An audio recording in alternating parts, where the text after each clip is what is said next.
be found. But when morning came, the Phantom Patriot couldn't believe where he was. In the heart of the grove, a 30-foot stone owl stood before him. It was the center of their ceremonies.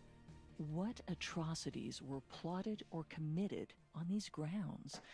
The blueprints for the atomic bomb, strategy for a new world order, pagan rituals, child abuse, and human sacrifice. They had to be stopped. So, the Phantom Patriot set fire to their rec hall. He was arrested shortly after, and his bail was set at $500,000.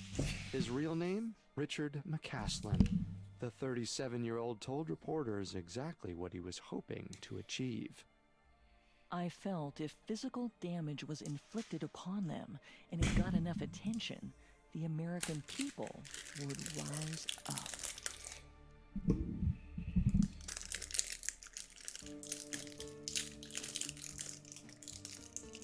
Welcome to Conspiracy Theories. Every Wednesday, we dig into the complicated stories behind the world's most controversial events in search for the truth. I'm Carter Roy. And I'm Molly Brandenburg. And neither of us are conspiracy theorists. But we are open-minded, skeptical, and curious. Don't get us wrong. Sometimes the official version is the truth. But sometimes it's not. You can find episodes of Conspiracy Theories for free on Spotify or wherever you listen to podcasts. This is our first episode on the Bohemian Grove, home to the Bohemian Club, an exclusive, secret gentlemen's fraternity founded in 1872. Each July, the club hosts a 2-week festival that could be described as a bacchanal for the world's most prominent and powerful men.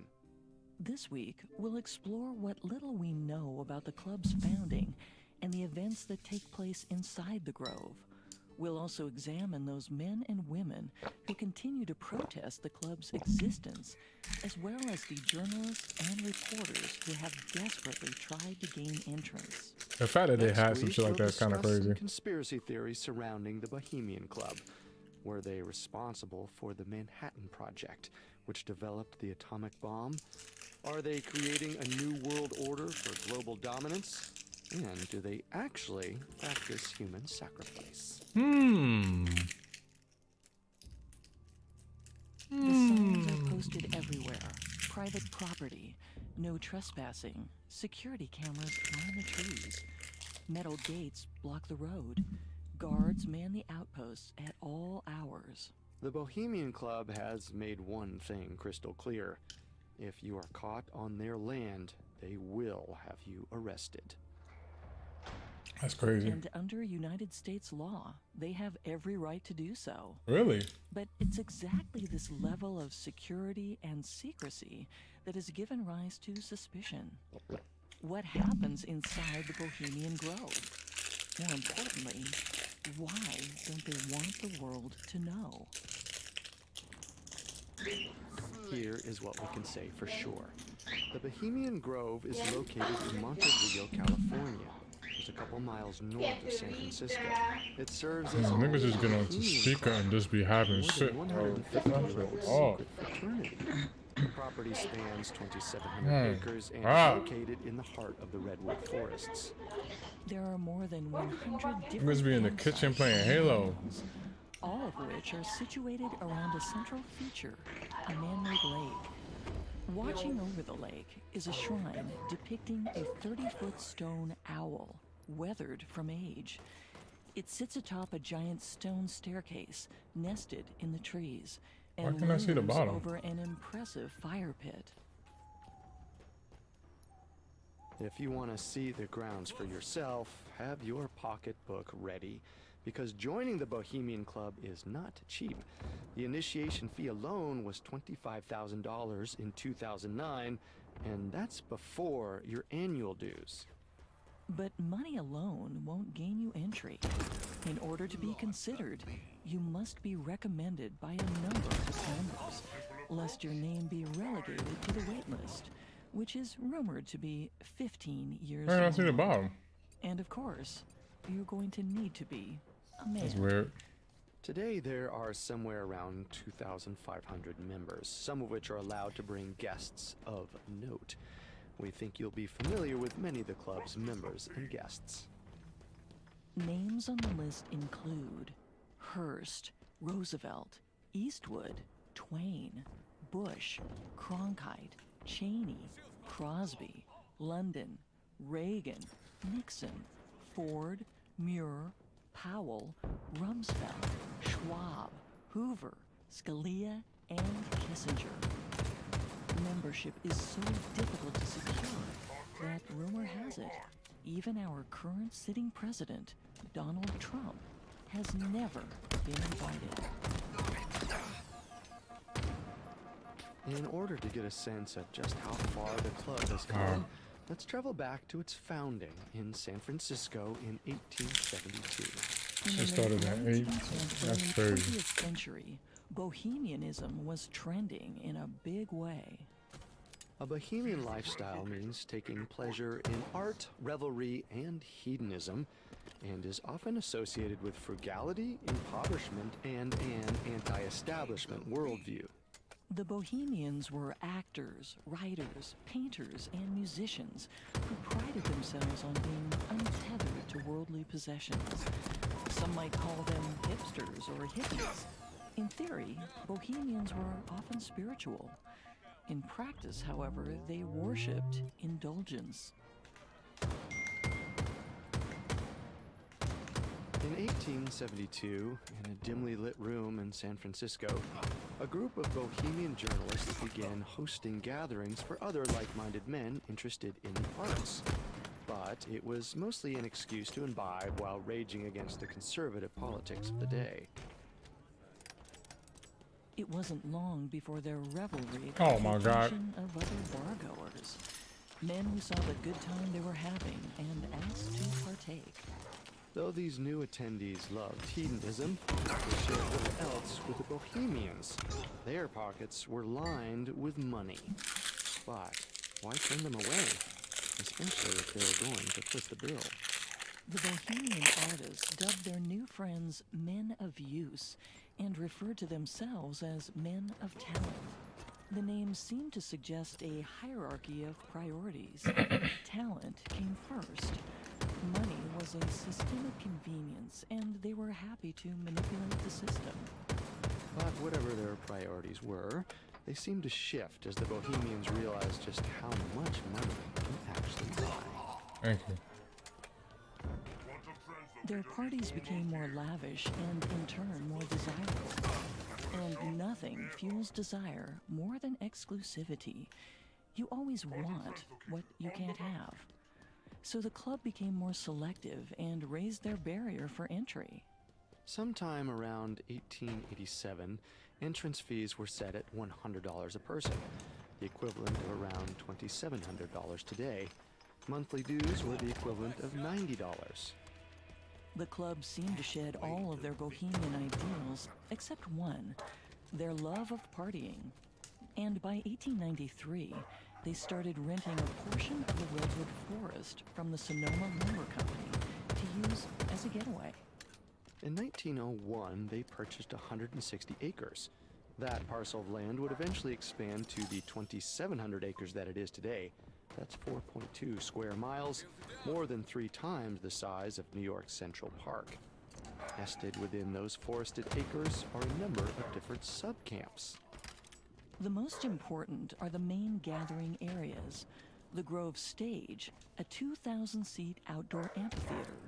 The Campfire Circle, a large fire pit surrounded by benches carved from redwoods. The Clubhouse, a multi-purpose entertainment and dining facility. And of course, the heart of it all, the Owl Shrine and the lake. The facilities only account for a small portion of the Grove's land. Members and guests are free to roam about the forested grounds and lose themselves amongst the trees. There, within the freedom of the forest, far from witness or worry, the debaucheries of the Bohemian Club could become legend. And as the mythos grew, it piqued the interest of some powerful figures. In the early 20th century, attendees started to include men like President Herbert Hoover, and as more attention was paid to the Grove, the club's privacy measures only increased. The press became a distinctly unwelcome guest. All forms of cameras, videos, or tape recordings were banned. Everything that happened in the Grove went entirely off the record. Why Its is members and not? guests were sworn to secrecy. By 1930, a total media blackout began, And even the official story becomes hearsay. except for financial records. Thanks to the group's status as a 501c7 social organization, meaning they're actually exempt from federal taxes, their finances have to be available to the public. And those records highlight the irony of the group's bohemian roots. As we've said, the entrance fee is currently set to $25,000. But in 2017, the Bohemian Club's total revenue was just shy of $10 million. Their total assets were more than $20 million. And that's what was reported to the IRS. It's interesting to note that their numbers have remained suspiciously consistent over the years. In 2011, their total revenue was $10 million, and their assets were $18 million. You'd expect peaks and dips as the economy flows and ebbs, but the Bohemian Club's official holdings remain suspiciously steady. And when CEOs, CFOs, and financial executives like billionaire Charles Schwab are members of the club, some question what wealth the Bohemians are hiding overseas or what tax breaks they're able to secure. After all, some of them helped pen the laws. Apart from these financial records, everything else we know is thanks to a few brave men and women who risked their freedom to infiltrate the Bohemian Grove. And some have faced dire consequences for uncovering the secrets.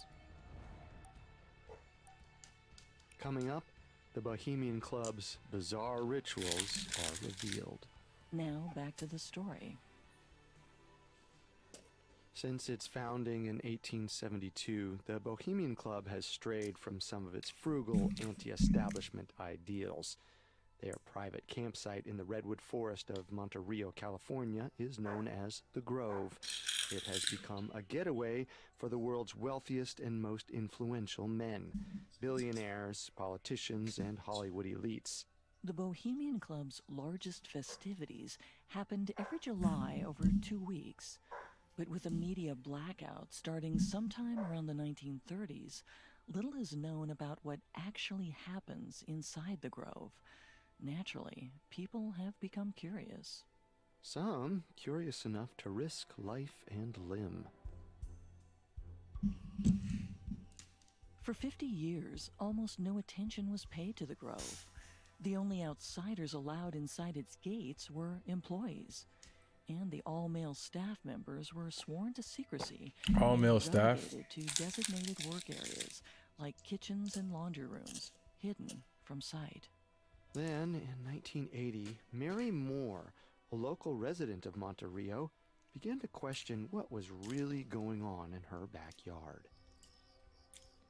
The existence of the Bohemian Club isn't a secret to locals.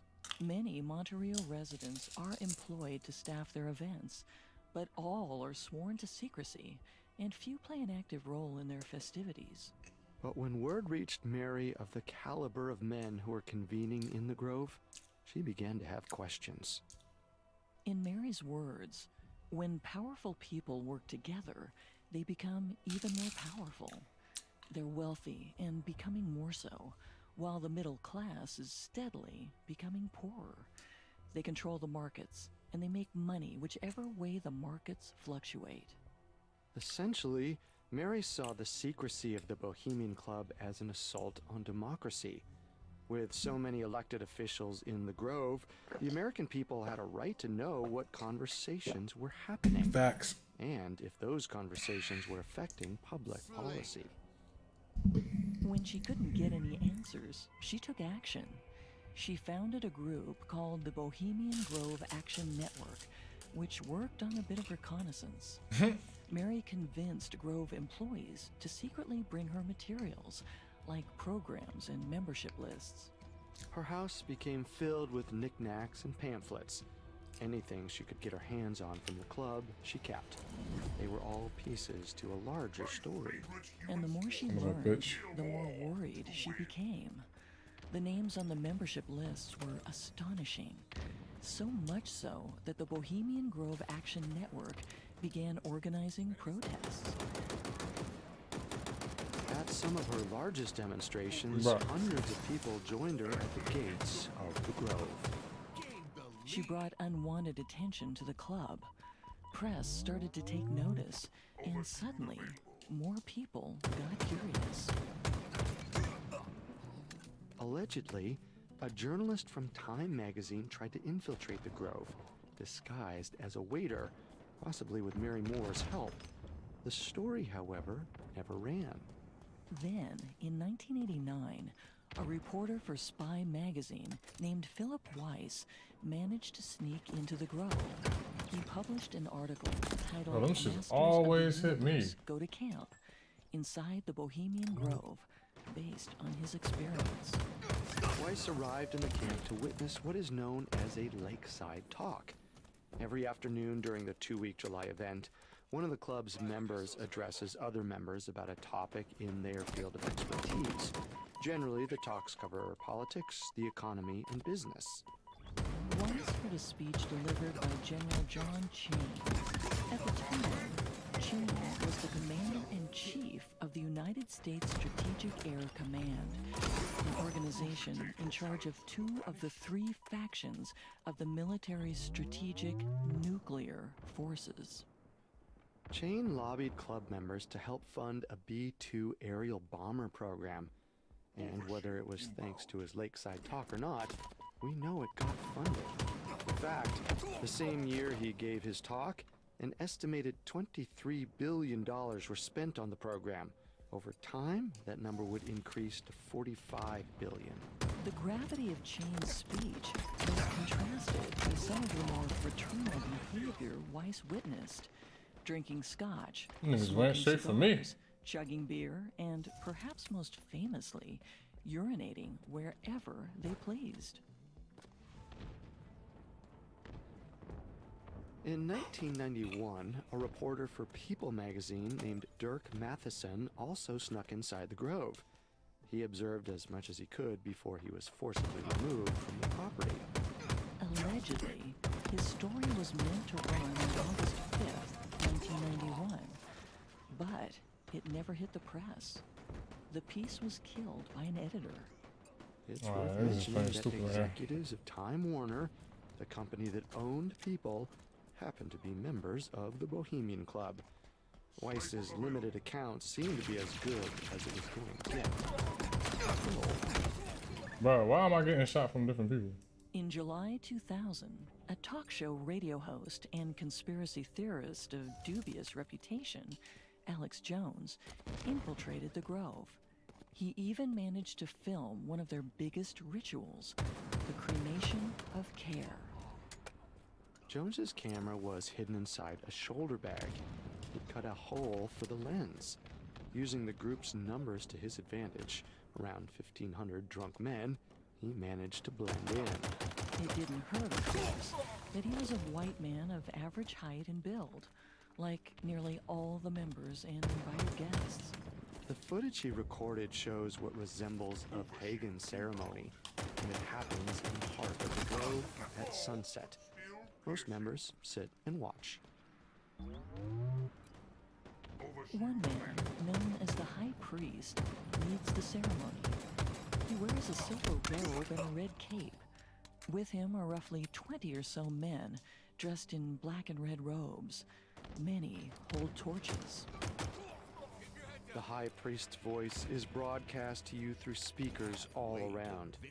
He begins with the words, "The owl is in his leafy temple.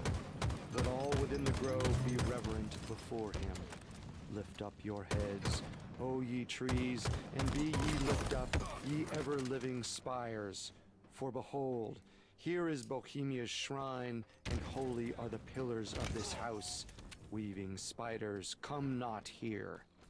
Weaving spiders, come not here. That's the motto in the Grove, the creed, the testament. Leave business at home. The high priest continues as a live orchestral symphony fills the air.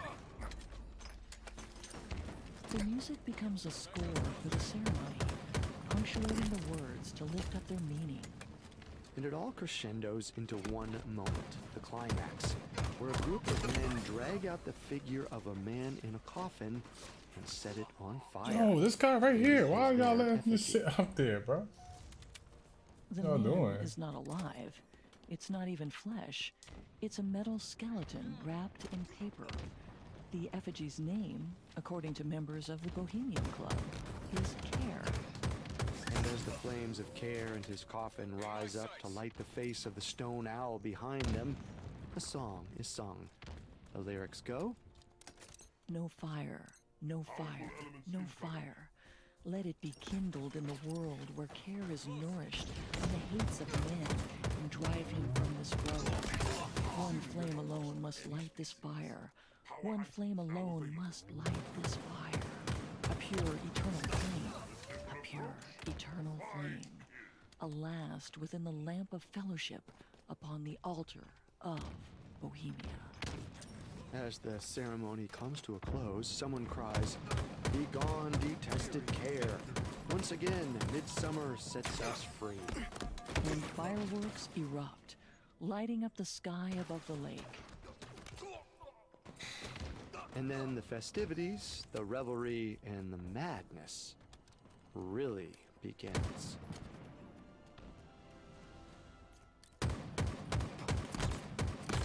Coming up, I can stand my the tail. Bohemian Club's known ties to the Supreme Court and the Oval Office. Now, back to the story. Most of what we know about the secret Bohemian Club is thanks to the brave individuals who have managed to infiltrate its seemingly impenetrable grove. Occasionally, the odd photo or program might find its way to the public after a member dies and their mementos exchange hands. But not every recon mission has been as successful as the one that led to Alex Jones's video of the cremation of Care ceremony in 2000. We opened the episode with the story of Richard McCaslin, or the Phantom Patriot, who snuck into the Grove in 2002. He was arrested and sentenced to 11 years in prison, not only for trespassing, but also for arson. He set their rec hall on fire while openly carrying a number of weapons. We should mention that McCaslin considers himself a real-life superhero, a la the graphic novel Watchmen. His other beliefs include the notion that President Obama's ancestors were ancient reptilian aliens.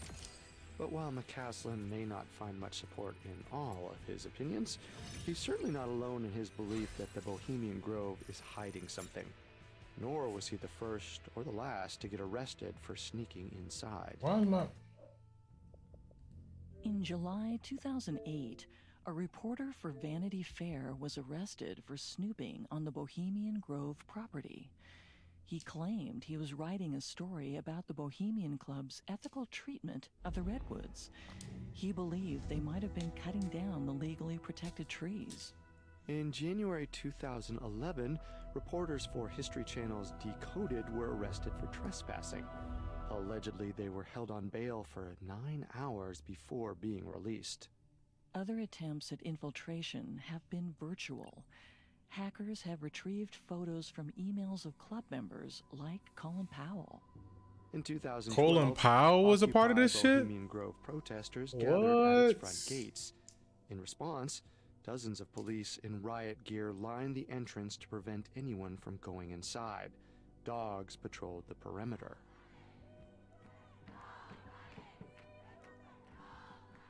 After a speech from activist Cindy Sheehan, one of the protesters, an elderly man, got into a heated argument with a police officer. He was struck down, handcuffed, and arrested. But sometimes Why it's does the it smell like quieter this? forms of protest that make the biggest impact. To this day, 84-year-old Mary Moore collects all the information that she can get her hands on from employees. And largely through Mary's efforts, we've been able to piece together some of what happens every July in the redwoods the booger. behind her house, including programs of the Lakeside Talks from years past. Well, because we don't know the exact content of each talk, a lot of inferring needs to happen. All we have to go on is the date, the name of the speech, and the person who delivered it. But in many cases, connecting the dots isn't exactly difficult. In 1997, 4 years before 9/11, the former director of the CIA, James Woolsey, delivered a speech. It was called Rogues, Terrorists, and Two Weimars Redux, National Security in the Next Century. That same year, Supreme Court Justice Antonin Scalia delivered a speech called Church, State, and the Constitution. In 2004, talks included, did terrorists expect the World Trade Towers to fall, the long war of the 21st century, and the coming virtual soldier? In 2005, the case for immigration restriction, nuclear considerations, the way ahead, and dark energy in the runaway universe. In 2011, the founder of Fox News Channel, Rupert Murdoch, delivered a talk named The Future of News. Years later, political discourse became dominated by fake news and its impact on the democratic process. These speeches were made by governors, secretaries of state, biologists, economists, doctors, presidential advisors, professors, businessmen, generals, and admirals, all at the top of their fields. The club has allegedly stopped printing materials to prevent their talks from leaking.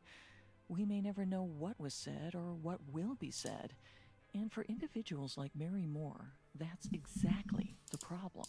The titles alone indicate that the discussions affect the future of every American, and in many cases, every citizen of the world. And that's before we get to speeches made by the United States presidents. Sitting presidents don't usually visit the Grove while they're in office. Taking 2 weeks off from leading a country to burn effigies, enact rituals, and get drunk in the woods might, say, draw unwanted attention from the press.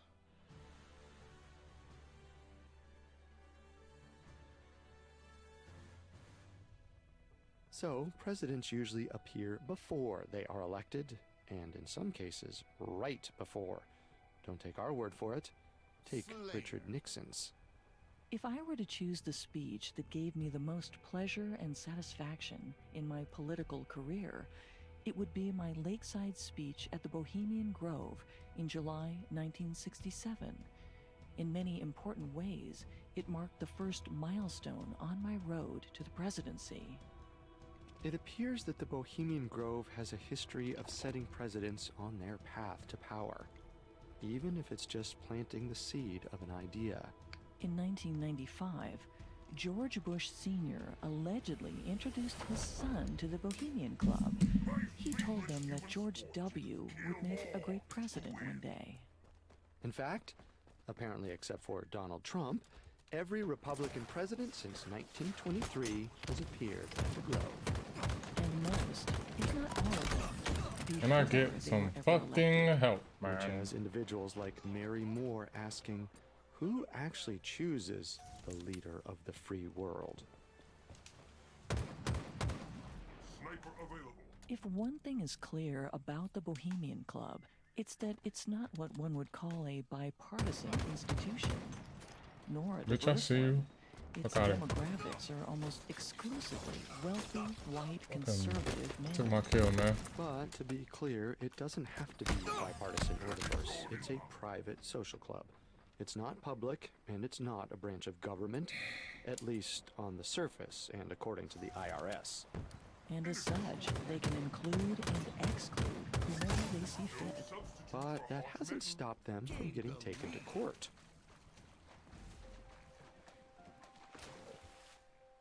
In 1978, the Bohemian Club was sued for discrimination by the California Department of Fair Employment and Housing. Not because they wouldn't allow women in the club, but because they refused to hire female employees. The club fought tooth and nail against the case. Why? Because the Bohemian Club Thank you. believed Get rid of that having bum. women on site Yeah, would get that impact the shit. behavior of their members. Most notably, their freedom to, quite literally, urinate wherever they pleased. Well, the act of peeing on trees is, for whatever reason, incredibly important to the club's culture. So important that they fought the case all the way to the California Supreme Court. Ultimately, the judge ruled in favor of the Department of Fair Employment and Housing. The Grove was forced to hire female staff members. Allegedly, this was treated as something of a running joke. The women would still be, quote, where they belong, in the kitchen and dining areas, which, if true, says quite a bit about the values that the club upholds. And the values they promote seem to give the most rise to conspiracy theories. For instance, we know that the motto of the Bohemian Club is "Weaving spiders come not here." It's a line from Shakespeare's A Midsummer Night's Dream. At face value, it means don't bring your outside concerns and business to the Grove. But if that's the case, it almost seems to be in direct contrast to the types of conversations that are actually happening during the lakeside talks. And if business isn't meant to be conducted in the Grove, why did Ernest Lawrence, J. Robert Oppenheimer, and other so-called fathers of the atomic bomb hold meetings at the Grove in September 1942?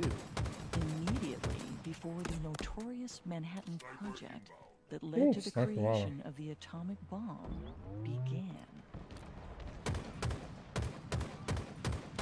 Well, then there's the pageantry, the theatrics of it all. The bazaars and the pagan cremation of care ceremony aside, theater plays an integral role in their gathering every year. There are two types of theater, hijinks and lowjinks. Hijinks are the more grand, elaborate pieces, like what's known as the Grove Play. Lowjinks are smaller, less complex productions. Oh my. But high or low, members of the club commit themselves to writing, rehearsing, and performing original works of theater, many of which fall under the category of satire. Yo, man, all you had to Theater do was plays cut such an him. integral role that there's apparently a Jinx committee on their board of directors. That committee chooses one musical and one non-musical piece to perform each year. In order to fill female roles, the men dress in drag. Jack London, author of books like Call of the Wild and White Man, allegedly wrote one of the Grove plays. His was titled The Acorn Planter, a California forest play. Others include The Valley of the Moon, Red as the Grass, The Triumph of Bohemia, and The Owl and Care. And they aren't low budget. In 1975, the Grove play cost somewhere between $20,000 and $30,000, the equivalent of around $140,000 today.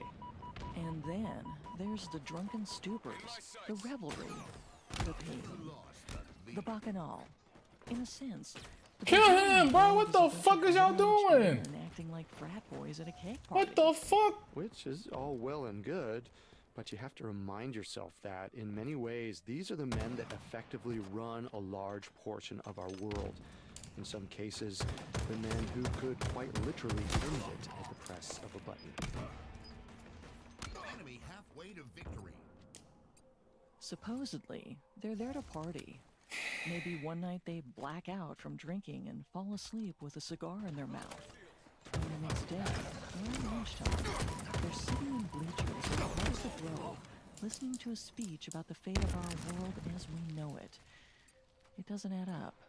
And that's not all. The group has a patron saint, supposedly the embodiment of their ideals, Saint John of Nepomuk, a Christian priest who lived in the 1300s and heard the confessions of the Queen of Bohemia. Bohemia here refers to an old name for the Czech Republic, not Bohemianism, the concept. According to legend, John of Newfoundland Bruh. refused to relay to the king what the queen had confessed to him. As a result, the king had him drowned. John was willing to die to protect her secrets. In the grove, there's a statue of St. John carved into one of the trees. He's raising his finger up to his lips, telling all the members of the club to keep their mouths shut about what they see and hear. And then there's the owl, a 30-foot symbol that looms larger than any Christian symbol on their grounds. Which could mean a number Bitch. of things. Owls are a symbol of knowledge and learning, often associated with the Bitch. Greek goddess of wisdom, Athena. It's also a creature of the night, a bird of prey with the ability I'm getting shot by two people, man. What the fuck? How they got aim on me It like also that? happens to be the personal emblem of a man named Adam Weishaupt. If the name sounds familiar, it's because in 1776 he founded his own secret society, and he called it the Illuminati. And the Illuminati aren't the only secret society that has been linked to the Bohemian Club. In fact, Shit, they lagging share or a something? number of Motherfucker, show my members shit. with one Weird of as hell. America's most famous, the Skull and Bones Society. A society that has become almost synonymous with power and secrecy.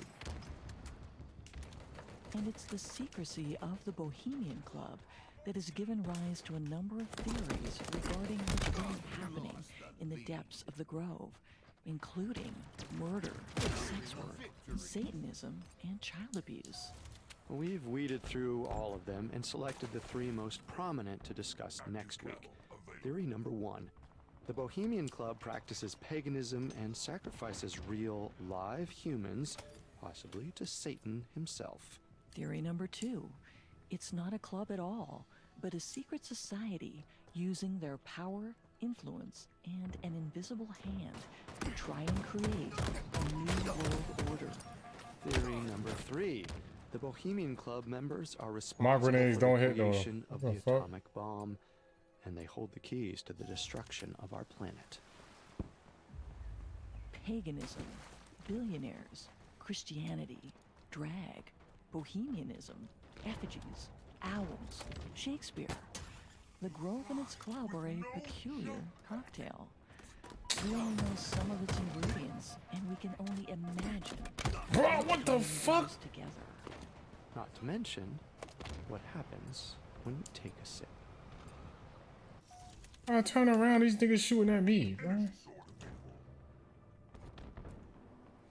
On September 13th and 14th, 1942, a meeting took place in a river clubhouse in the Redwood Foothills of California. The hosts were J.R. Oppenheimer, a chemist from the University of California Physics Department, and E.O. Lawrence from the UC Radiation Lab. In attendance were James Conant, the president of Harvard University, Lyman Briggs, the director of the National Bureau of Standards, Egar V. Murphy, the director of the Standard Oil Company, Arthur H. Compton, a representative from General Electric, and a lieutenant and a major from the United States Army.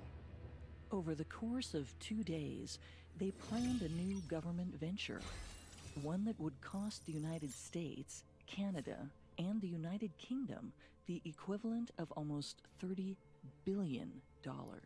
Research and development for the program would take place in 30 different laboratories and centers across the world. The meeting was the earliest stage of the Manhattan Project, the initiative responsible for the creation of the first nuclear weapons. And just 3 years later, on August 6th and 9th, 1945, the United States of America dropped atomic bombs on the Japanese cities of Hiroshima and Nagasaki. Hundreds of thousands of civilians lost their lives on impact. Tens of thousands more perished in the days to come from burns, radiation poisoning, and other side effects. But few know that it's all rumored to have started in one place, the Bohemian Grove.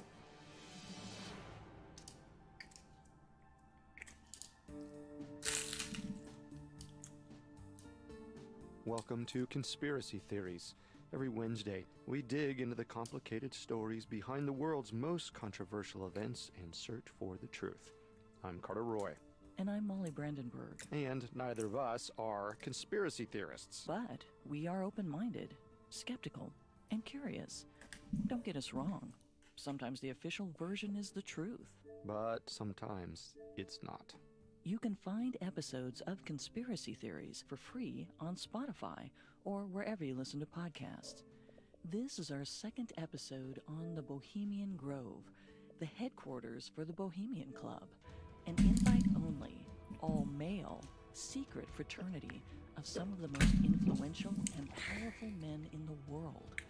Every July for 2 weeks, they gather in the Redwood Forest. What exactly happens there, we may never know. Last week, we explored what little we've learned about the Grove and the club that calls it home. But the more we find out about the Bohemian Club, the less things seem to make sense. This week, we'll discuss a few of the leading conspiracy theories surrounding the Bohemian Club. Conspiracy theory number 1. The Bohemian Club practices paganism and sacrifices real, live humans, possibly to Satan himself. Conspiracy theory number 2. Bitch, fuck out of here. It's not a club at all, but a secret society that uses their power, influence, and an invisible hand to try and create a new world order. Conspiracy theory number 3. The Bohemian Club members are responsible for the creation of the atomic bomb, and they hold the keys to the destruction of our planet. Move, nigga.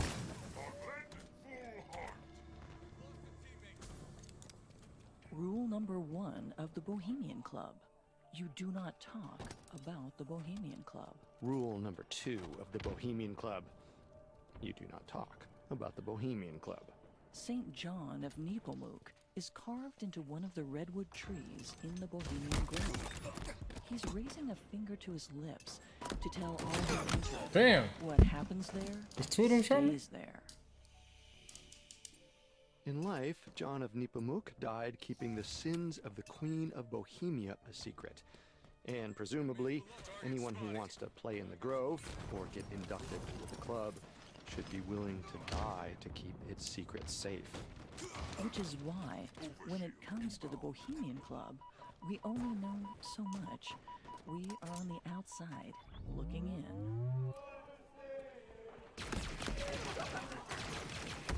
And from what we can see, it appears to be a waking fever dream.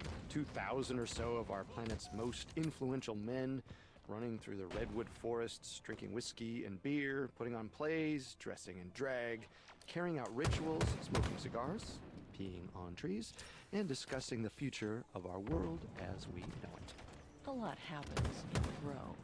But that leaves the question of how far they take their revelry, whether it crosses the line of violence, murder, or even human sacrifice as part of a pagan ritual.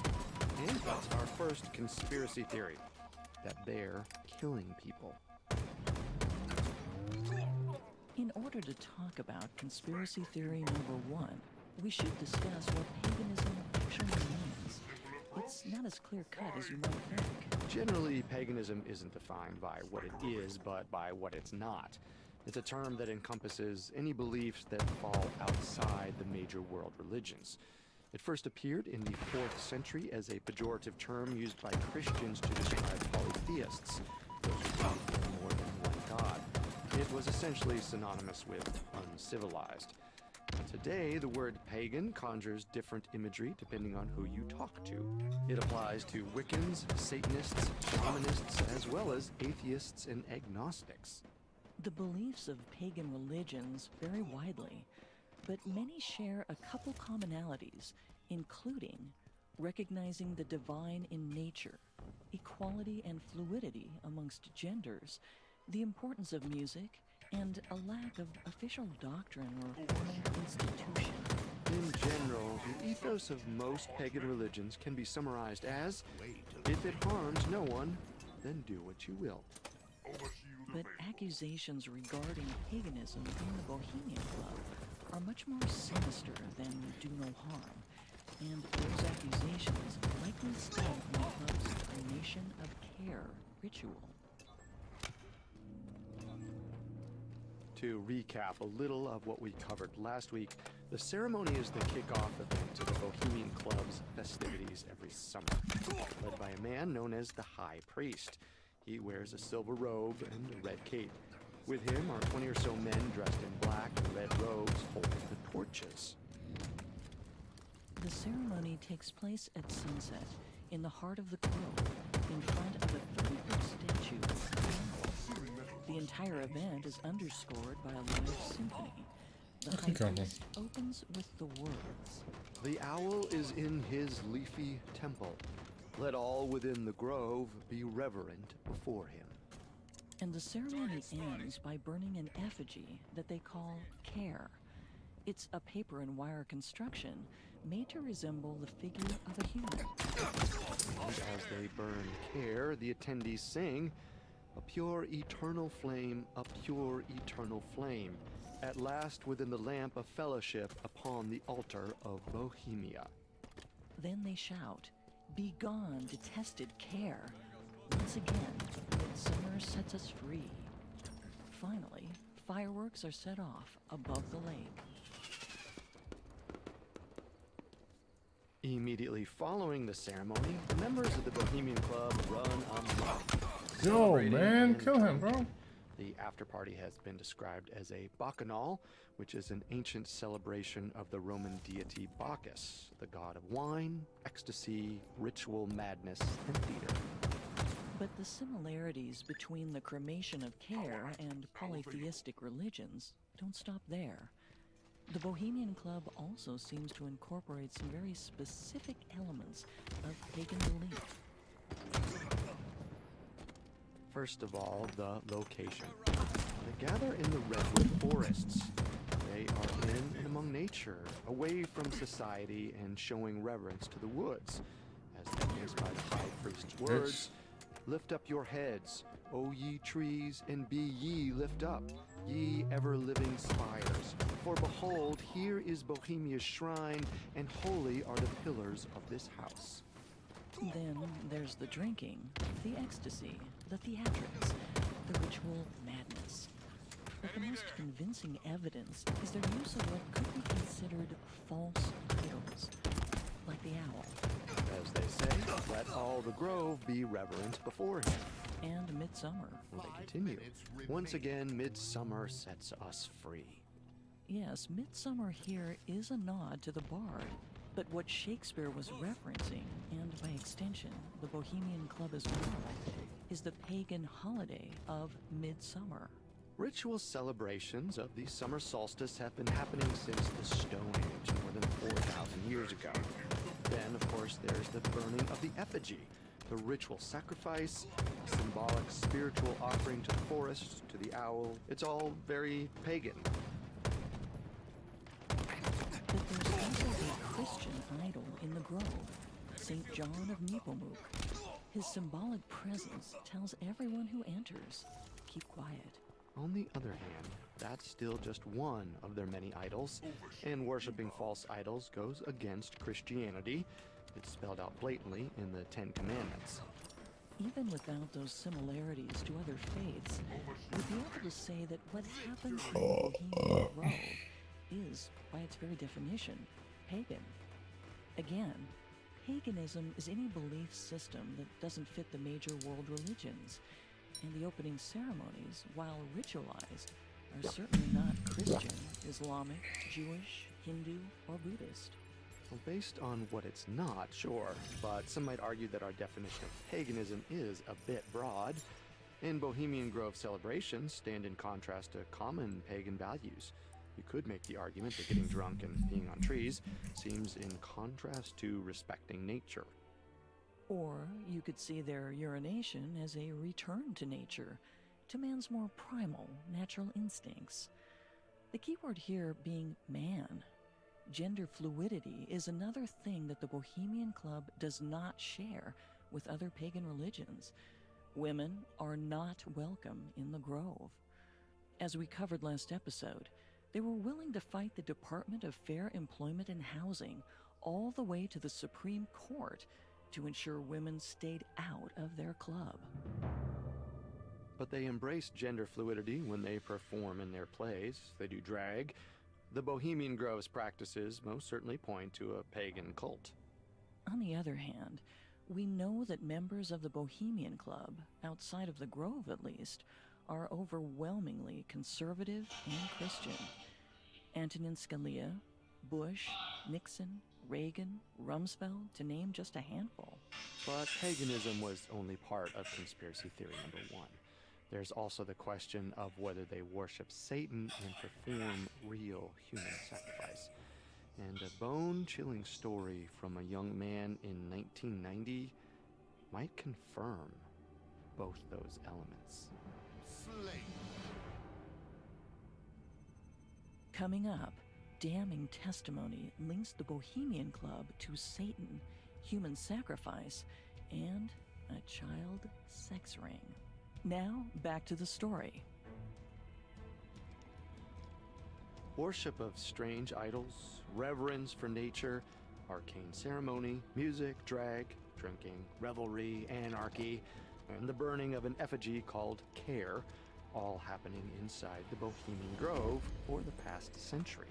While all those are confirmed, conspiracy theorists suggest the club has a connection to Satan and human sacrifice.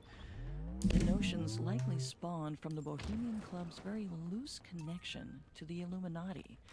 They both share a symbol, the owl. And the Illuminati, as well as many other secret societies, have long been charged with worshipping the devil. But let's take a moment to unpack what that really means. In the book of Genesis, Satan tempts Eve with a forbidden fruit. He promises that it will make her and Adam more like God. It will rid them of ignorance, imbue them with self-awareness, and set them apart from the animal kingdom. It would literally put them on the path towards becoming gods themselves. The fruit then leads to original sin and all of humanity's problems. Except, according to Satan, the Bible's version of the story is skewed. When Satan offered the fruit to Eve in the Garden of Eden, it wasn't a temptation to evil. It was a favor. He was giving humanity power, the power to take control of their own destiny. The difference is a matter of perspective and blame. Is our species better with God keeping us in check or striking out on our own? Your interpretation of Satanism will probably depend on your own personal circumstances. If you're doing well, you might Oh, I owe it passed to the him. devil. He's the one responsible for making you special, like a god. If you're not, you might blame him for cursing you or taking you away from God and paradise, which is likely why Satanism is often associated with the elite. We should know that modern ethical Satanism has little to do with literal devil worship. Most view the Bible and its characters as metaphors. Satanists celebrate humanity's symbolic ability to break free of restrictive religious principles and seek knowledge and freedom, and they don't practice human sacrifice. Right. Comparatively little is known about people who actually worship the devil as a literal being. Most stories about genuine Satanists are rumors and conjecture. In those tales, human sacrifice is quite common, but they're usually just speculation. As for the Bohemian Grove, we have an eyewitness. In 1990, Paul Bonacci gave a written testimony to his lawyer, John DeCampo. The following is a redacted excerpt. In the summer of '84, in or on July 26th, I went to Sacramento, California. God We were driven damn! to an area that had big trees. It took about an hour to get there. There was a cage with a boy in it. We'll spare you all the excruciating details that follow. Paul, who was 16 at the time, described being forced at gunpoint to engage in unimaginably gruesome sexual activities with two other underage boys. There were men in the room with them. One proceeded to rape him in the cage, then killed him with a gunshot to the head. Paul continued. His blood was all over us. Everything was filmed. One said the men with the hoods would take care of the body for them. According to Bonacci's Yo, every time I he later added that the men with the hoods were a satanic group, and that they planned to use the dead boy in some sort of ceremony. On the night described in his testimony, Bonacci was quite possibly in the Bohemian Grove, but he had no idea at the time. He didn't even know what the Bohemian Grove was. Later, he and his lawyers put it together through the details of his testimony. The length of the trip, the trees, the cabins, the types of men who were allegedly involved. It was enough to ensure Bonacci never returned to the grounds again. But if he was in the Bohemian Grove, and there was a satanic group of hooded men willing to dispose of a body, that's incredibly damning evidence, which would mean that conspiracy theory number one has serious weight behind it.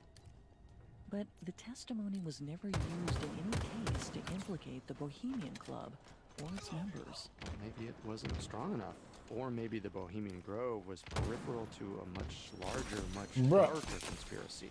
A sadistic, pedophilic sex cult. In order to detail the intricacies of Bonacci's case, we would need an entire episode. He was part of an effort to take down a major child prostitution ring with powerful figures involved. It's all too complicated and upsetting to get into here. Your team not doing as the nothing, case bro. relates to the Bohemian Grove, there Alright, are you a just few things we need to might as well just consider. read this game because this is like they're First, playing so this dumb. is the only story we have of They're all anything playing that was around each other so actually tight. which means that we Yo, can't look at that, man! I can't get a hit off, bro. That doesn't mean there isn't one. There are a number of other witnesses who are able to corroborate many aspects of Bonacci's accounts, but no one can confirm all of them. One thing is for sure, though. He experienced an incredible amount of trauma. Later in his life, Bonacci was diagnosed with multiple personality disorder, which, depending on your viewpoint, either undermines or supports his statements. Like it or not, mental health diagnoses impact the American judicial I don't understand system. this game. Many Is my times hits for like the taking worst, mad long to restoring register? the credibility of a witness. That being said, there are some important questions surrounding Bonacci's credibility, not all of the story. And the victim of child sexual abuse later became the abuser. Bruh. He was arrested in 1989, which naturally calls into question the character of the witness. But it should be noted that Bonacci won a 1999 case against Lawrence King, the head of the Franklin Community Credit Union in Omaha, Nebraska. Bonacci was awarded $1 million for mental and physical injuries that were attributed to King's physical and sexual abuse.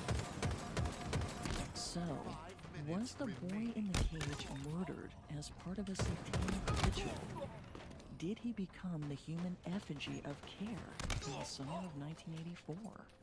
Bonacci's testimony said, one said the man with the hoods would take care of the body for them. The men with the hoods were a satanic group. If Bonacci's testimony is true, it doesn't necessarily mean that the entire Bohemian Club knew what was happening in one room of their 2,700-acre grounds, or that they would have approved of such activities. It could have just been a few evil men. Or it could have been a lot more. It certainly makes you look differently at this letter from a visitor of the Grove to one of its members, E.O. Lawrence. Oh Cannot my tell you God. how much I enjoyed your party at the Bohemian Grove. In company with such a distinguished group, maybe I let my hair down with too much abandon. Seeing that all hands Thank were you. doing likewise, I felt that I would be in good company. Of course, you'll never know what that letter is actually referring to, and we can't assume the worst.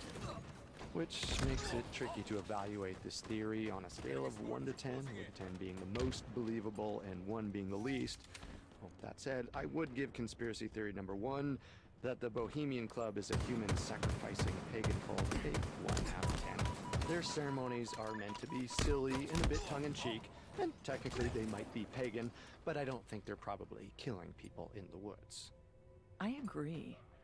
The hard evidence shows the group worshipping an owl and midsummer while quoting Shakespeare and getting drunk, but not much more. I'm not sure whether it feels God sinister damn. or silly.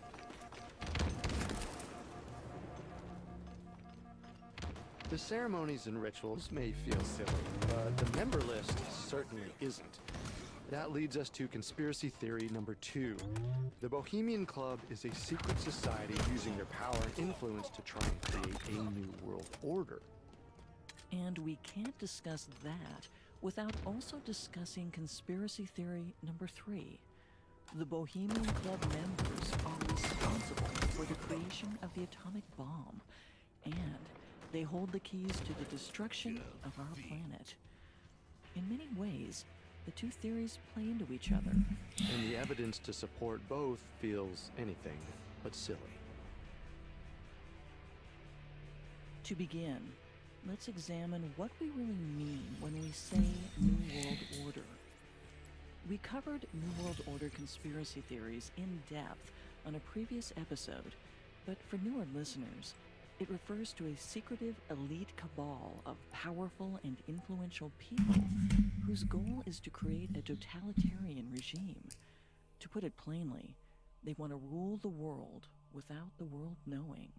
And any society or club would, theoretically, achieve that by strategically placing its members in positions of influence and power through any means necessary. Such an organization wouldn't have loyalty to political parties or ideologies, only to their own advancement. A true New World Order is bigger than Republican and Democrat, liberal and conservative, USA and China. Officially, such an organization feels at odds with the Bohemian Grove's stated purpose. Their motto is, "Weaving spiders cannot hear." Allegedly, it means to keep your personal business affairs outside of their woods. But we know that business has, without a doubt, happened inside the Grove. As we discussed last week, the nightly drunken revelry and celebration appear to be in contrast to the afternoon lakeside talks. We know the names of many past talks through paper programs stolen by the employees in the Grove, but only one has ever been witnessed by someone outside of the Bohemian Club. In 1989, Philip Weiss, a reporter for Spy magazine, snuck into the Grove and heard a lakeside talk by the Commander-in-Chief of the United States Strategic Air Command, General John Chane. In Chane's talk, he lobbied for funding for a government project, a B-2 aerial bomber program, a $45 billion program. Whether or not ink is being spilled in the Grove, the conversations that happen in the woods apparently have an impact on the outside world. Well, maybe it's not such a coincidence that every Republican president since 1932, with the exception of Donald Trump, has made an appearance at the Grove. Maybe it's exactly how the invisible hand wants it. Coming up, we'll explore whether the Bohemian Club is destroying democracy as we know it, and whether they have the keys to America's nuclear arsenal. Now back to the story. The Bohemian Club has been accused of trying to create a new world order and of helping to develop the atomic bomb. We know that despite their motto, "Weaving spiders come not here," business has certainly made its way into the Bohemian Grove. Lobbies for government funding, lakeside talks that led to elections for the President of the United States, the figurative leader of the free world. Which begs the question, if business is meant to stay out, why do they host lakeside talks every afternoon, delivered by some of the most powerful and influential men in the country?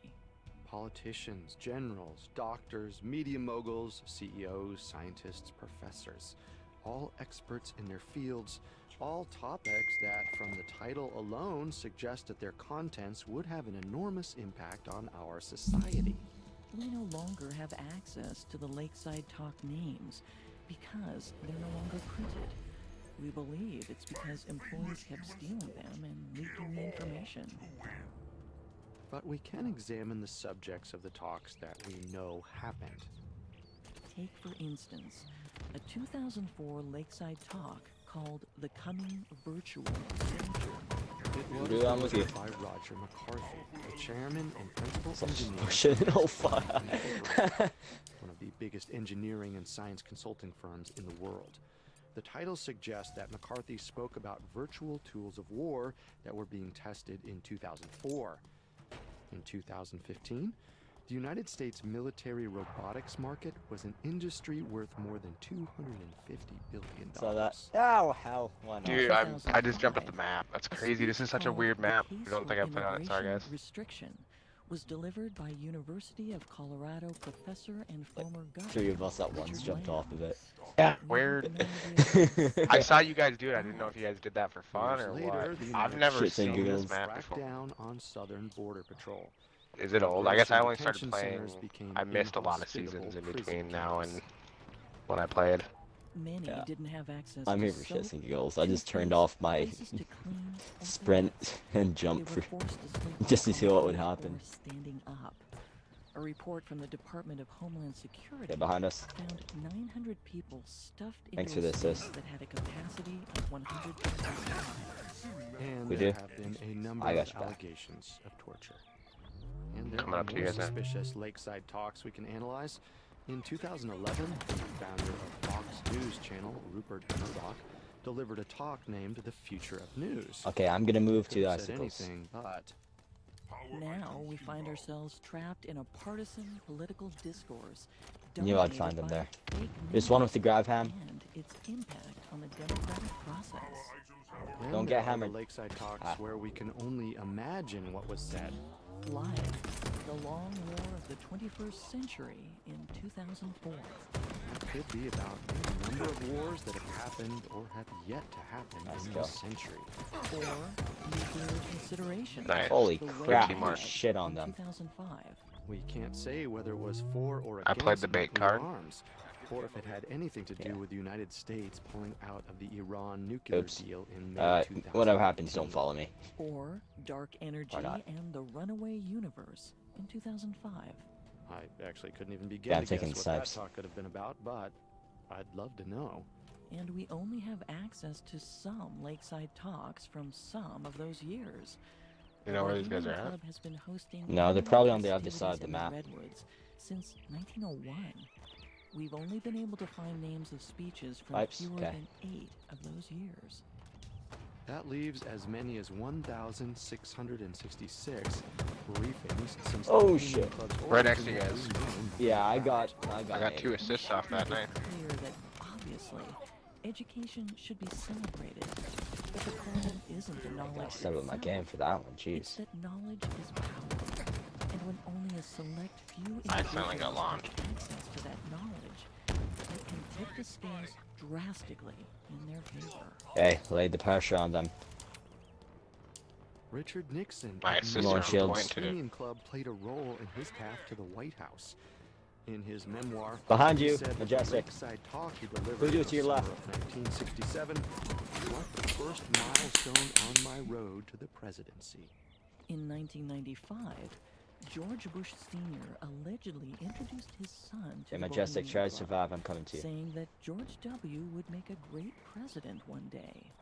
Is it all just a coincidence? Do future presidents really just happen to go to the Grove? I just jumped towards the Or sniper. does the Grove make presidents? If the Bohemian Club is a secret society, Over here right in front of you. one that's trying to create Okay, a new world got it. order by placing its members into influential positions, They certainly have a good track record. and it would make sense why they have a pedigree standard for their members. Thanks. They wouldn't be the only secret Yeah, I'm gonna try and society that flank him. places a value on class, How many do you see? He's Only pushing one? you now. status, and wealth. Just one. For Still similar on that. organizations like the Stone 2 now? Club, 2? secrecy was motivated Okay. by elitism. According to sociologist Georg Simmel, confidentiality taps into a primal human need for information. If something is being You kept got a bulldog, secret, so I'm going close it range. subconsciously indicates that the information is valuable. So secret keepers are in possession of something worthy of coveting. And there are few secrets bigger than those regarding the most powerful weapon known to man.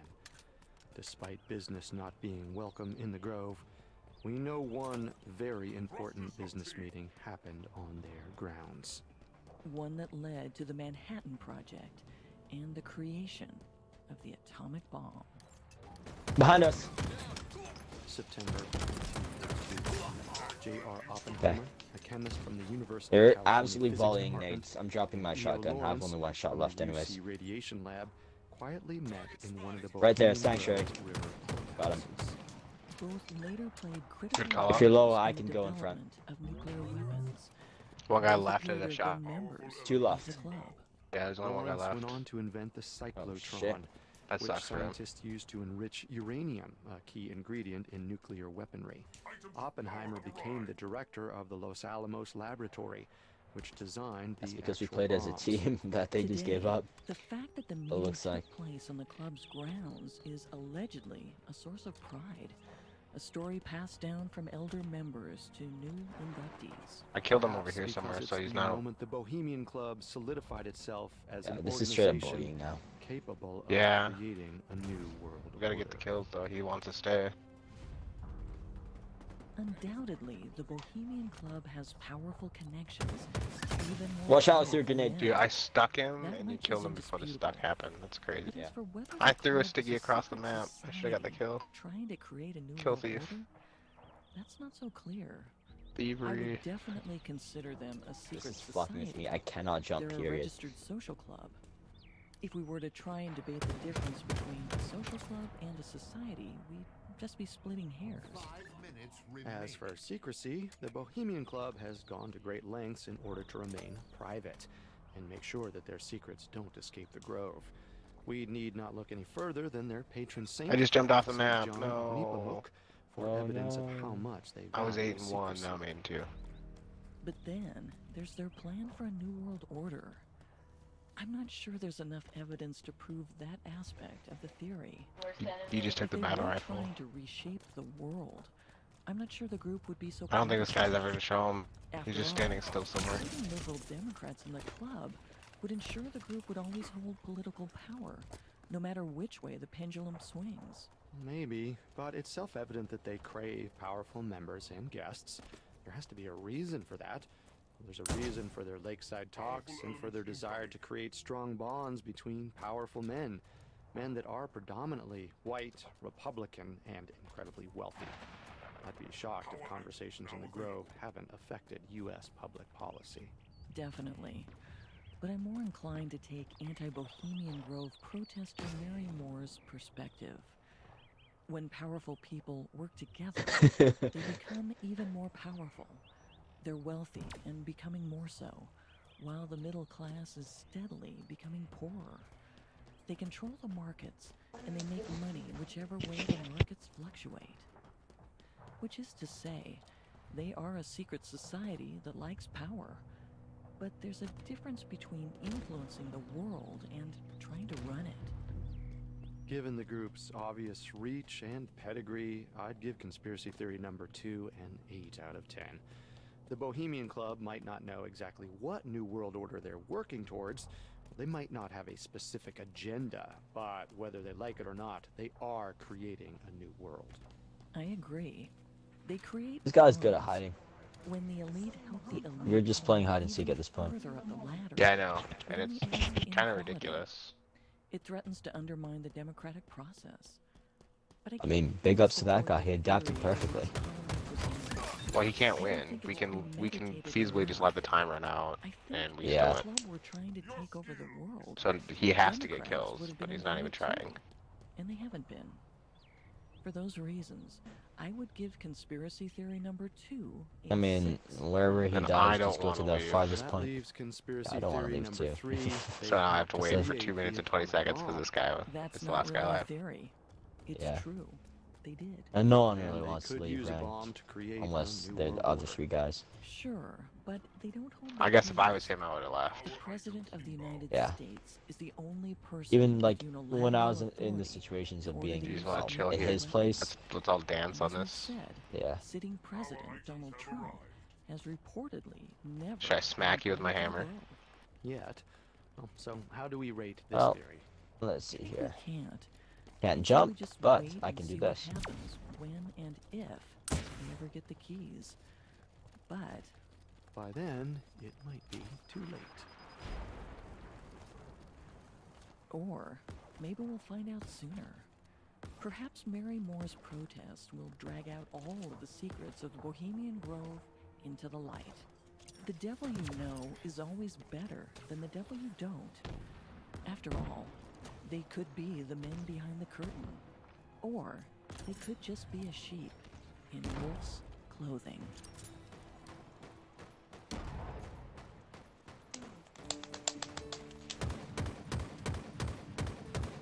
Thanks for tuning in to Conspiracy Theories.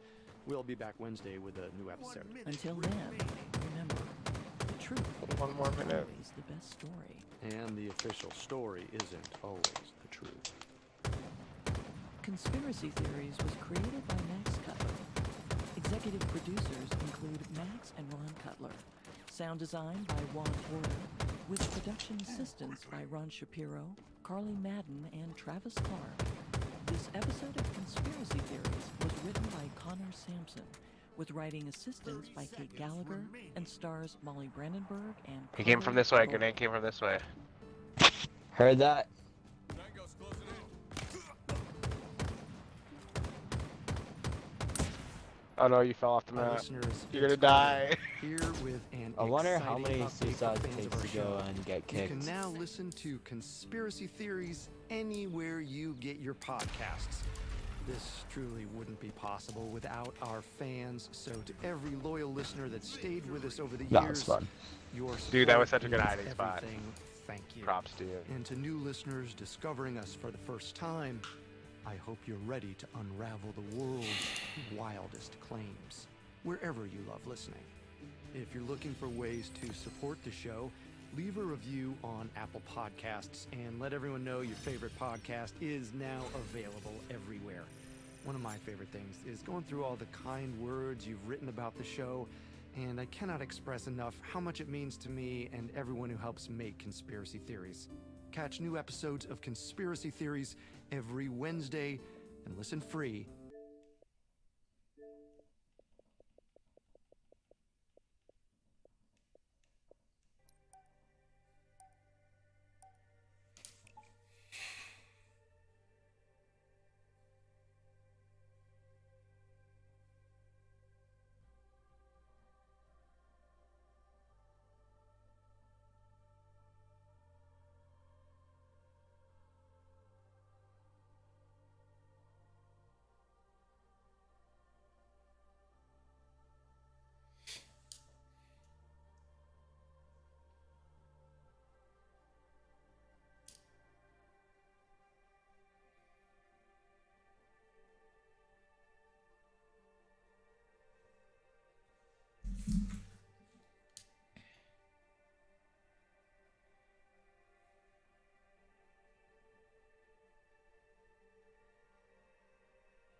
Slay.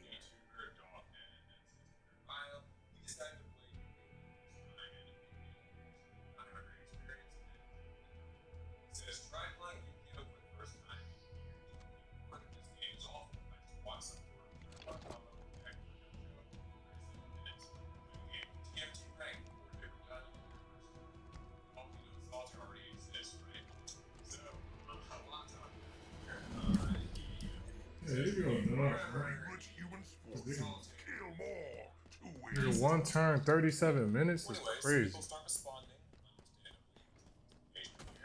The most popular response is atrocity. They say, stop fear-mongering the game for clout.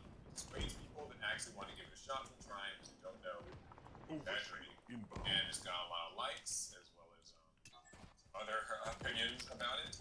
That might be foreshadowing for later. But yeah, so let's break this down really quickly.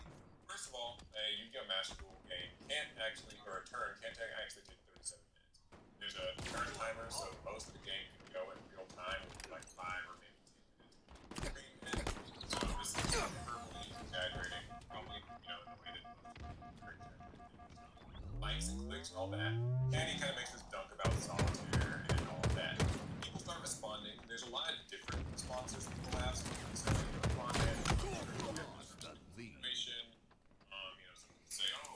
I can't finish my kills, bro. Damn. Some people say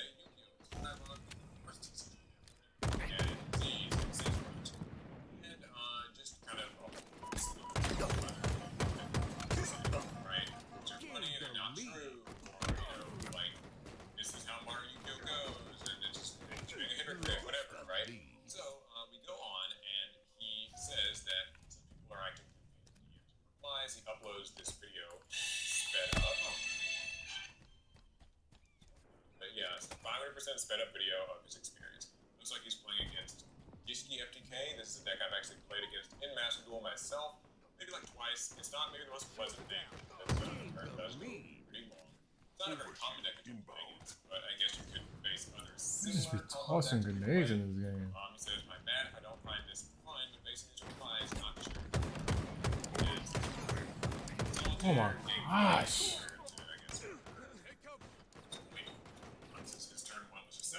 Their tarot was doing all this crazy stuff. And again, people kind of have different takes on it. Some people are saying lying. MBT says something cool. I think what it actually was. And the quote retweets are pretty harsh, as Chris points out here. That is true. Retweets, I won't show because there are some that aren't like Bruh. So, we're not very nice, people are kind of dunking on him.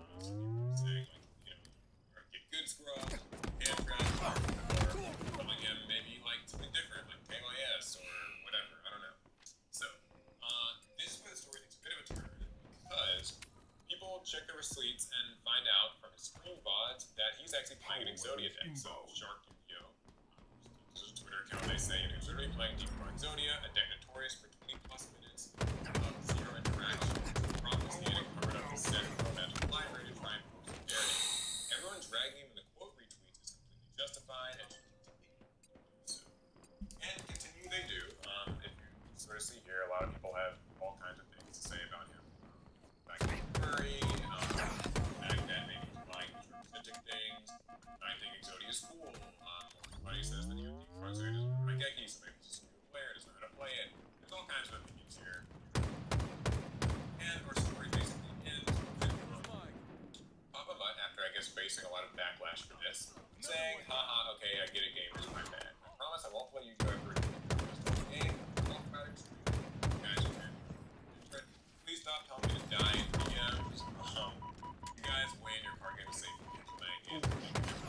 Message, I muted all the threads from yesterday. I have no desire to engage. So, what do we have here? A lot, just a lot to say. So, first and foremost, I think that Papa Mutt definitely did misrepresent the situation, right? He cropped out his hand on purpose because I think he knew, the Exodia deck is similarly situation. But the experience that he had here is not exactly, Yo, man, what the fuck am I shooting at? Do you have to shoot these niggas in the head now? So you get a lot of, VTubers and other variety streamers trying it out for the first time because it's there. They remember playing a long time ago.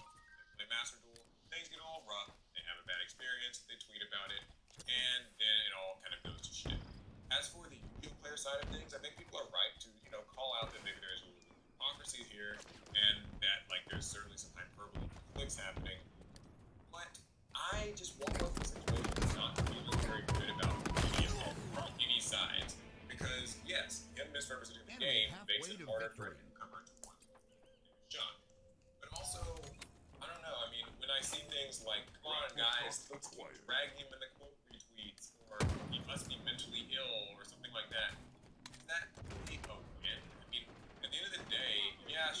guess one thing I've heard of him is the narrative that said that we very often, but they did bully him. At least some did. I do believe that there are This game killing me, man. terrible stuff. I saw some quote retweet and probably in his DMs and all that.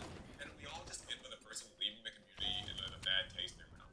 And I think zooming out a little bit, anybody just seeing this sort of like in the tertiary view, not looking better for it either, right? Now, in our defense, people show up, they insult our favorite game, we want to defend it. We want to say, hey, you can play some hand traps. Hey, you can play some quick breakers. Hey, here's how like this strategy works. Power item now available. Against it. The thing is, I think that the internet Bro, why am I getting shot from everywhere, bro? like a battlefield, right? Where he's dunking on our game, we gotta dunk on him back. He's trying to, rage bait. We are gonna take the bait. We're gonna fight him back, and it just the back of the big picture here, which is that this is a valid business that can happen. But I think there are things that can be done about it. I think on Konami's end, basketball better job with its tutorial mode and solo gates. The game really doesn't prepare you, but is actually out there in the ranked ladder, right? People's opinions are that it's like how it was in the playground or how it was when we watched the anime. The game is looking like that today. It can be overwhelming. I think you can play it. Know how to play it. I don't think that you can. It's always going to be kind of my take. I don't think so. I disagree. I think that it makes sense. Yo, you kill one dude, is another nigga right next to you. Like, what is this whole squad doing? You don't have, a guide that says, hey, here's hand traps. No, they weren't. Hey, here's board breakers. Here to stay in the game. Then we have people who are going to continue to have this bad experience, continue to take to Twitter or other places and tell their friends or fans or followers that has just gone off the rails. I think it's our responsibility then to have patience and understanding here. And so instead of trying to tell them it might be better to offer help, assistance, coaching. Enemy team Sure, nearing I really victory. think Konami's for their part to help with that too. But I think that just scoring internet points and then scaring people off the community doesn't do us a good. Like it just doesn't put us in the most positive light. There are some examples though of this having kind of more of a happy ending. So I wanted to bring those up really quickly. The first one is Moran. So you guys probably know about this video. MBT and Barfa. I haven't this guy. He's a Hearthstone YouTuber. But he did a video a couple months back where I spent 10 hours with this. And I'll show a couple of quick clips. I'm gonna play this game for 10 hours, and I'm gonna do this and showcase to all of you how ridiculous this game ends up being. Yeah, so if you want to be reacting, go up to it. So this is The biggest difference being there's not really a mana resource. Wow, I didn't get that kill. That's Crazy. crazy. Not to mention how long some of the context actually is. From an outsider's perspective, the game seems like the most ridiculous card game that exists. Okay, so to make this video, he has some crazy moments. I'll come back and see what I missed. I'm gonna go get a drink and then all that stuff. Fast forward. I like that even though this video does not have a super positive slant, he later goes on to actually play some medicine format with SEMO Enemy in there. a video. And that actually saves you from losing. Yes, I love not losing. Alright, we'll just get it for 8. Yeah, so he hits this medicine format. It's much more tame and that's and this has a happy ending. Fuck it. Yo, man, come on, man. Nice and happy ending. And then with him angry, it's like playing this game. I think that's a really good example of it working out. Another situation that I wanted to point out. Unleague's YouTuber tournament. So Unleague did this back in, I would say, in December of last year, where you kind of had this YouTube thing. Mainstream YouTubers like Zakuno, and it's pretty cool. They played Yu-Gi-Oh! And it was mostly just anime decks. But I can kill this thing, surely! Hey. Oh wait, I can just melt your life points. Oh my god. yeah, so there's funny moments like that. There's also some typical jokes you hear about, like, too much text. There's a lot of words on that card, and I'm not reading them.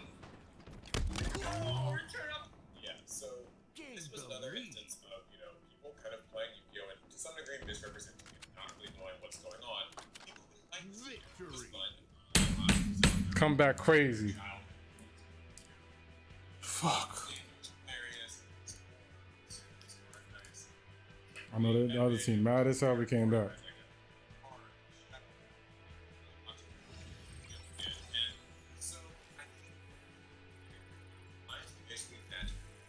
Exists almost in two realms, maybe even three.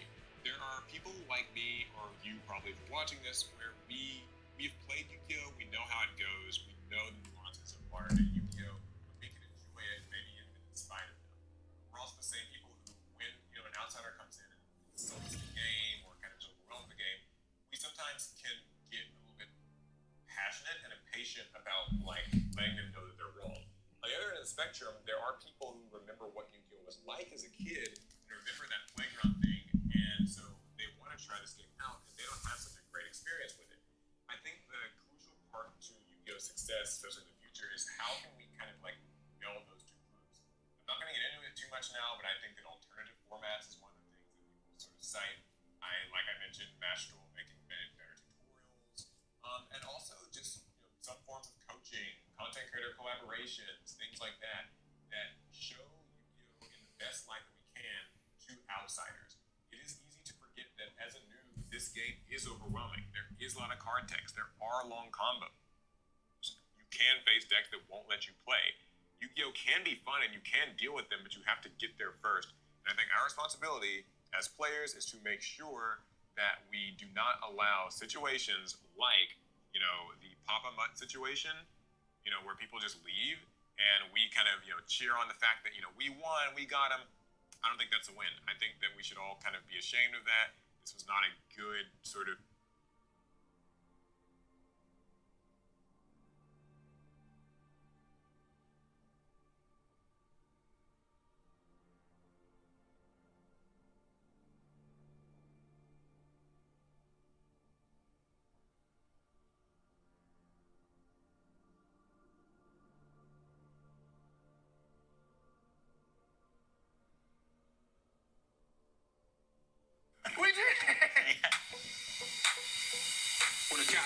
Tell a fella come see me. Boy, you know I'm magic on the mic. Houdini. Can't work out how I flow so freely. Puffing that whirly. Oh, so cheesy. Loving up the marijuana, right? Worried about him, boy. The chap is a nana. Give a fuck about a deal. Tell him grab me up.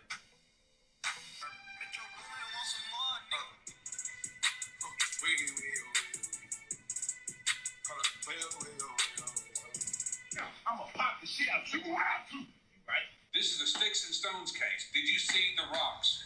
I can't see you. Slayer.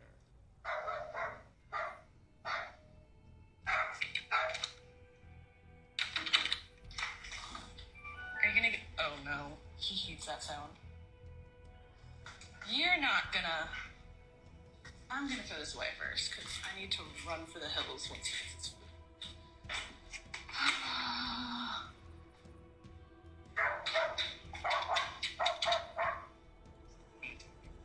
Go get your food! Go get your food!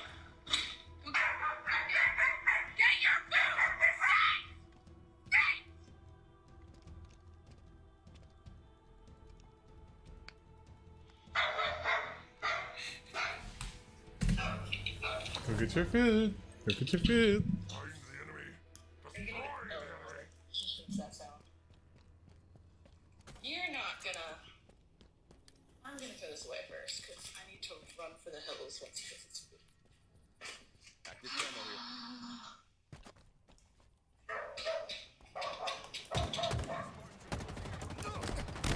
get your food! Go get your food! Get your food!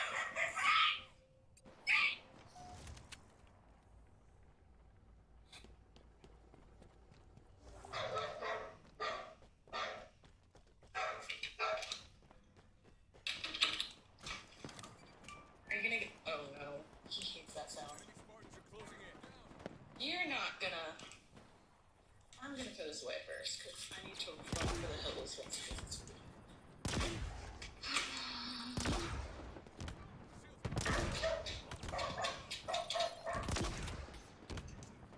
Go get your food! Go get your food! Get your food!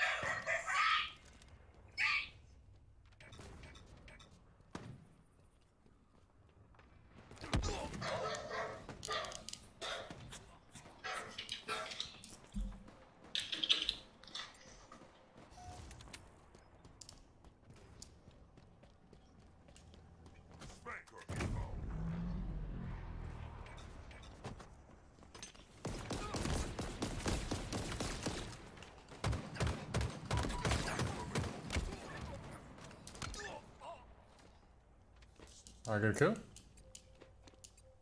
Okay. Hey.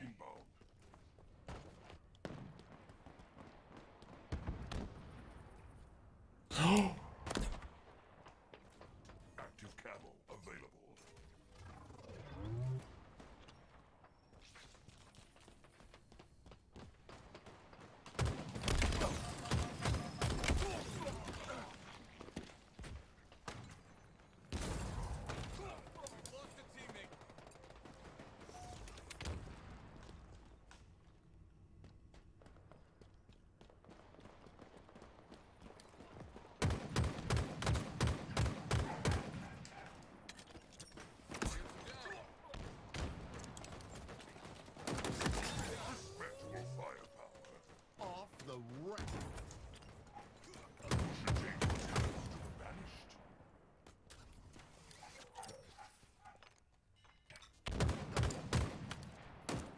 Weapons incoming. Simple approach, a fine kill. Our weapons now available.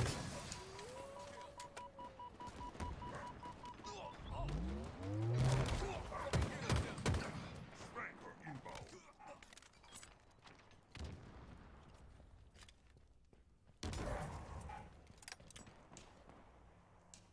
Spanker available.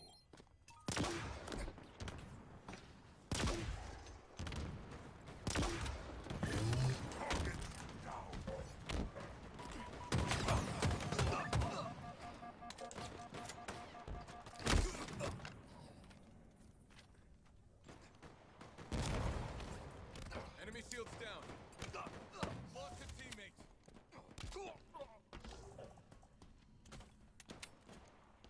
Active camo inbound.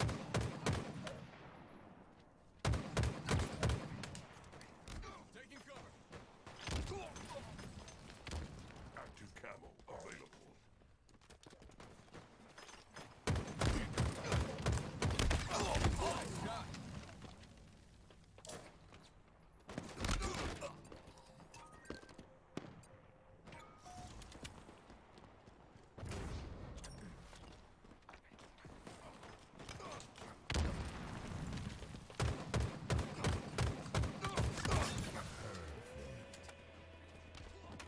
Halfway to victory. Even the Blood Stars would respect that.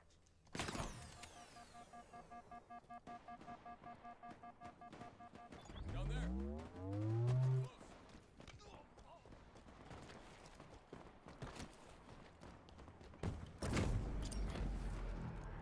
Spanker inbound.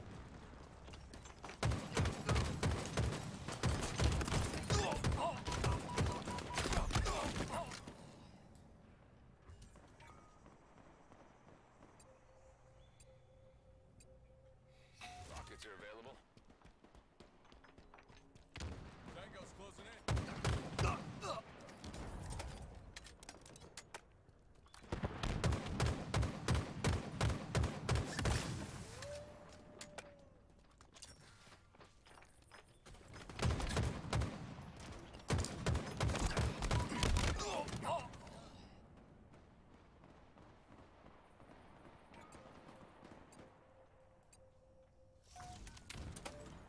Rock wall obtained.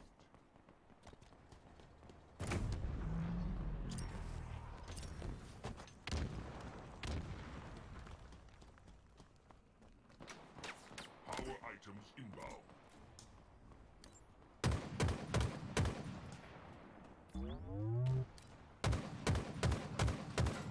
Items of power have arrived.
Oh my gosh, where is this?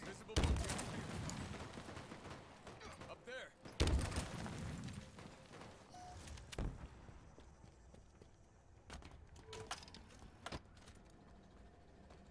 Our weapons en route. Put a shot through there. We've lost it. Grab the power.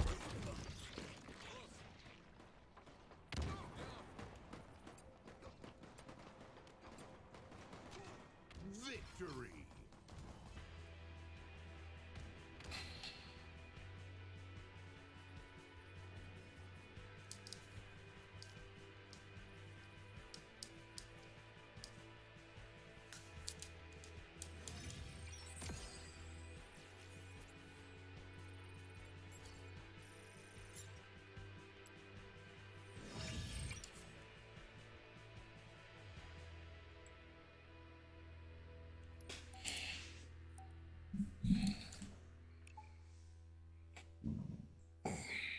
Making my way downtown, being fast, selling ass. I'm a hoe now. And I need you. He's a Rizzler. Give me one margarita.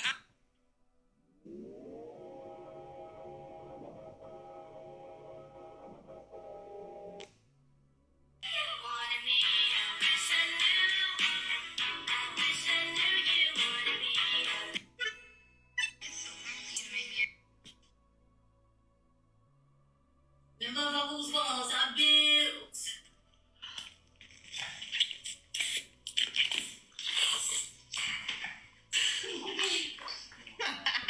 I know why Dad did that. Whenever you're ready, big breath in and close. There it goes.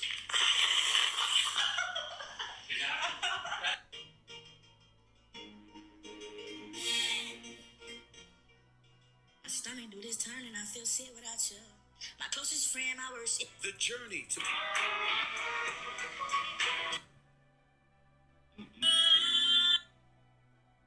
person. Hey y'all, it's your girl Jilly, and let me start off by telling you it is always an amazing day to Peloton, okay? Come with me as I do my 40.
Slayer.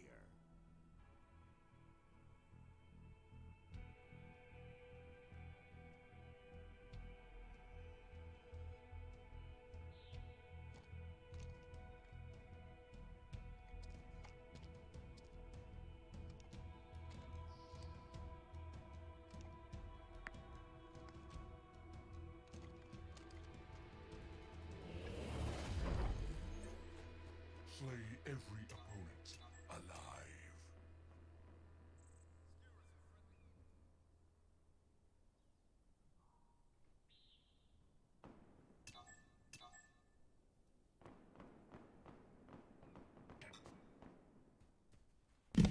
Overshield inbound.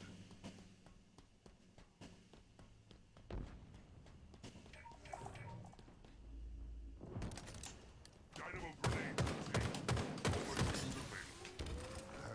Perfect. Isaac for the 3 moons.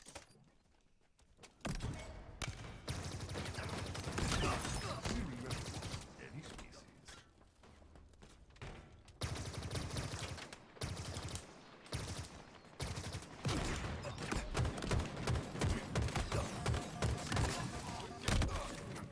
Bitch ass niggas on my dick.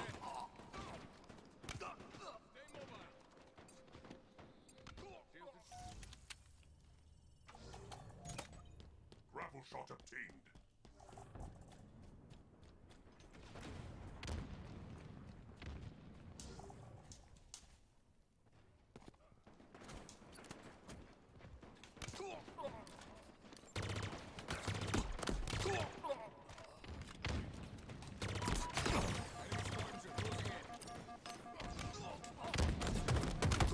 Damn, the farther I move back, the more it shoot me.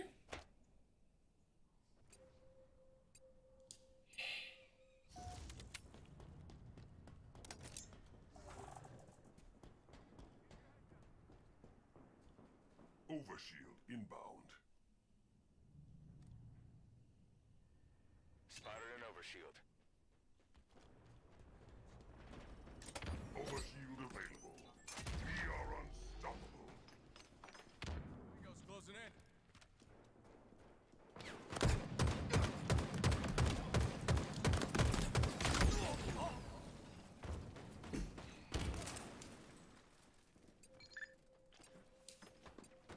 In my sight.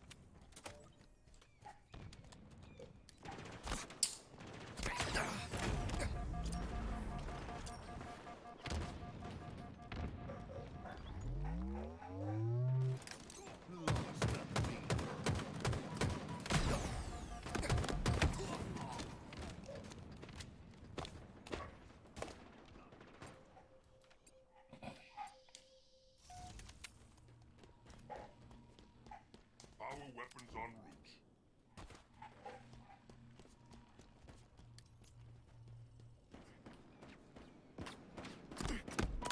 Our weapons now available. Tango's closing in.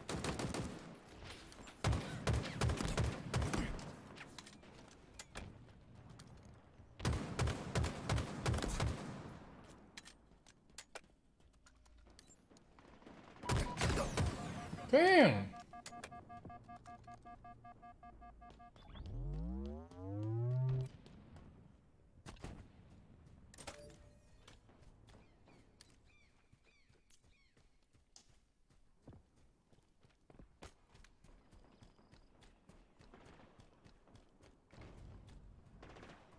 Enemy shield still.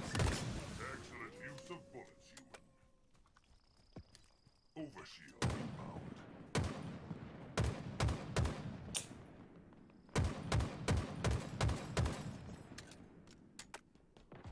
Overshield available. Plasma grenades acquired.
items inbound.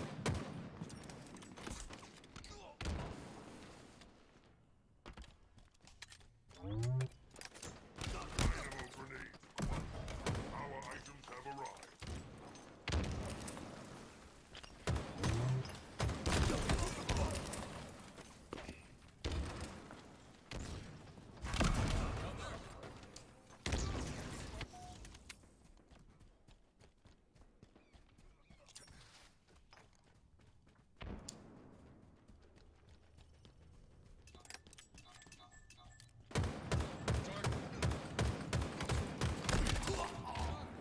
Enemy halfway to victory.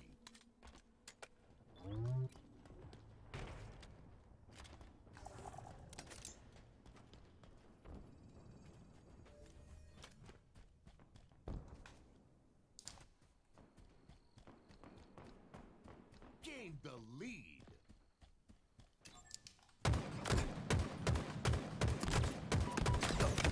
Lost the lead. 5 minutes remaining. Enemies.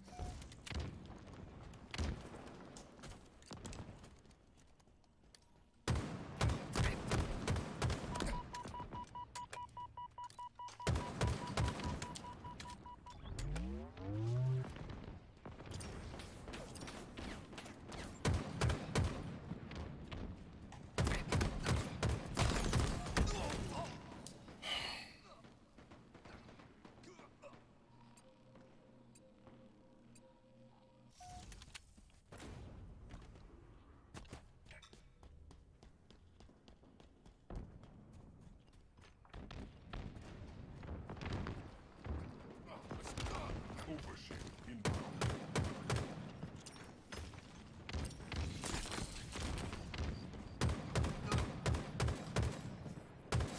Overshield available.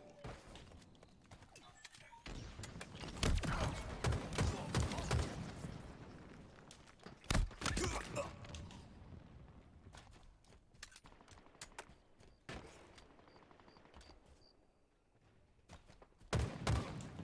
close.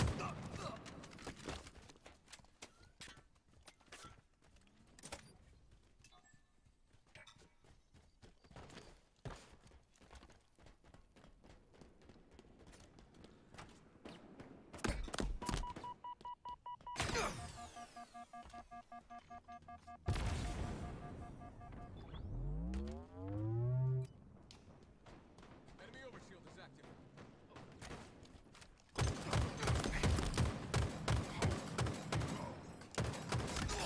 The lead.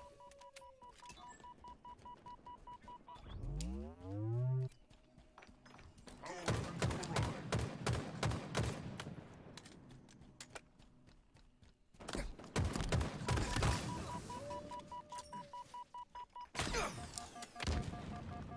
They're close. Taking cover. Lost the lead.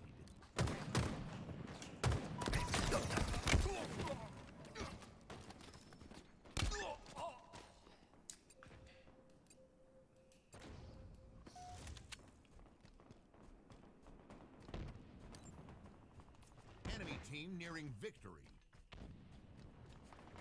Perfect.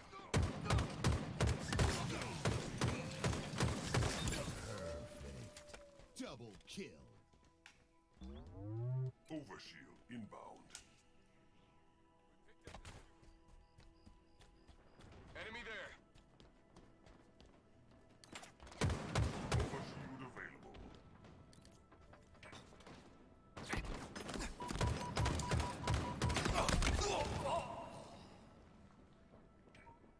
Target spotted.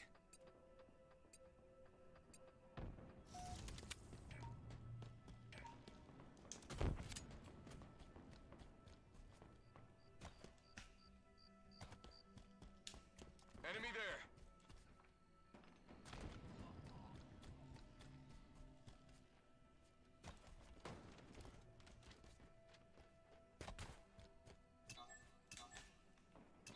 Target spotted.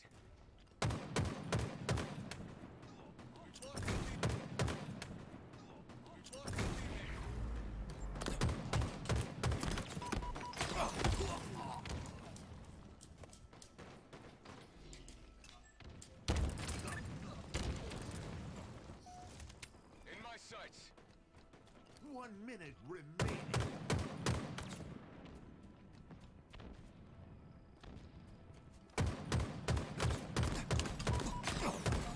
Fuck, man, come on, get that kill, bro. Thank you. Victory. Oh, he fell. Bitch ass nigga.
Slayer.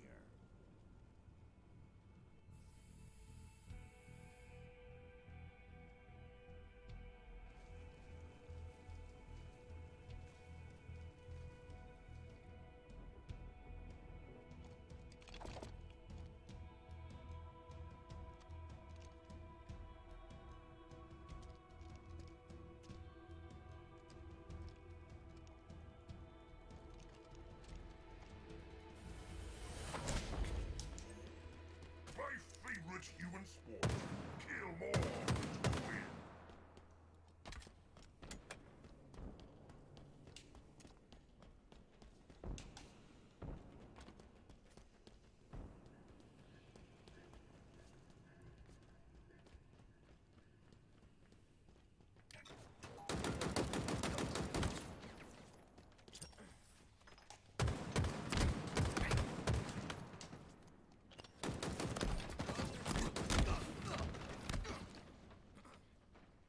Gained the lead.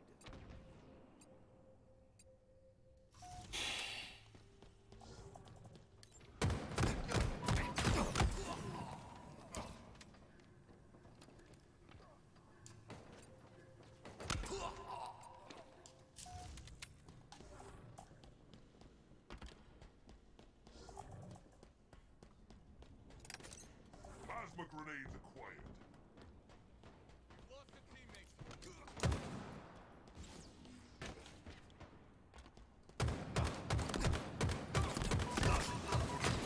Their hearts. Double kill.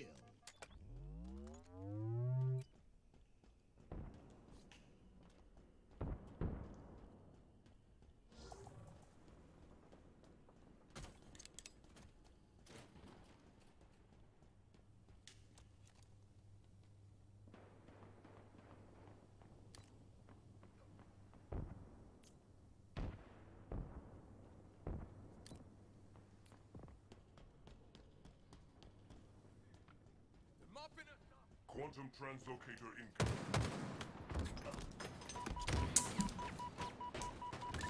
Excellent talk.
Quantum translocator on the battlefield.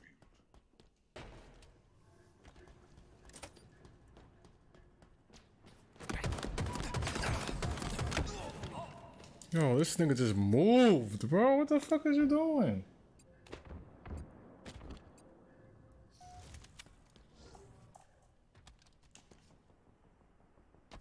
Another one down.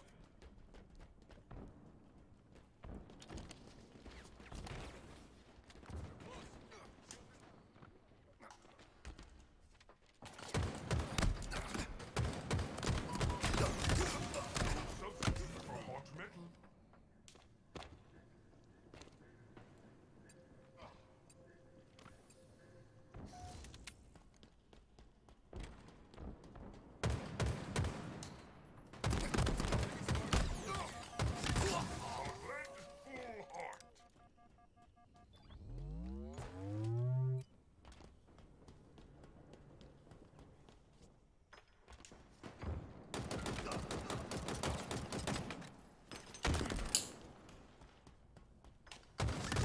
Such precision.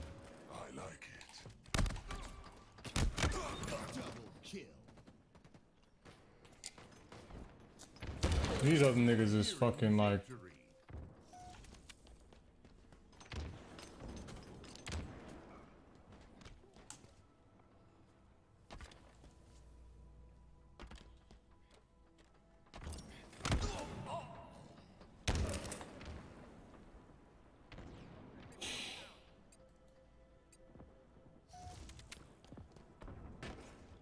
Be on the lookout for the translocator.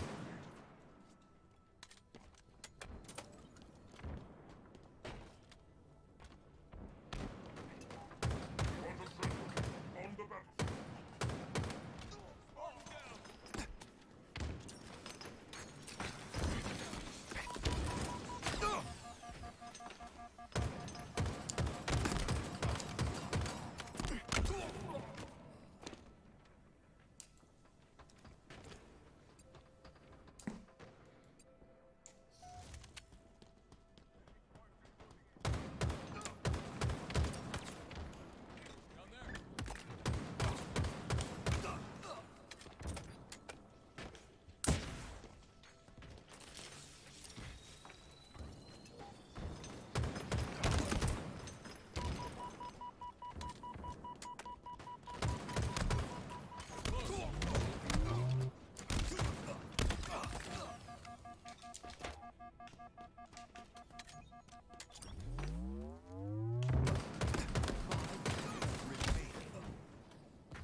Victory.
Friday, Saturday, Sunday. What the fuck is that?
Slayer.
Damn.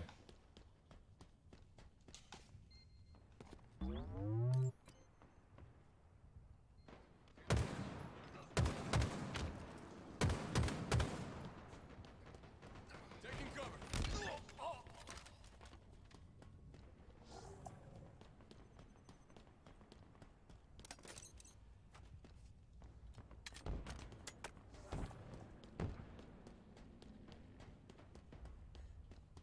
Tango's closing in.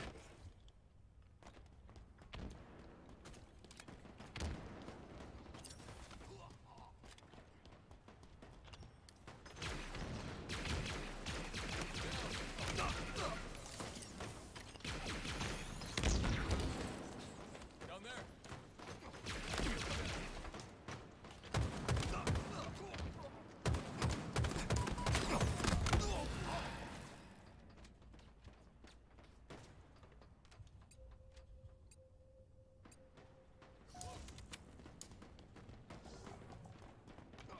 We've lost a teammate.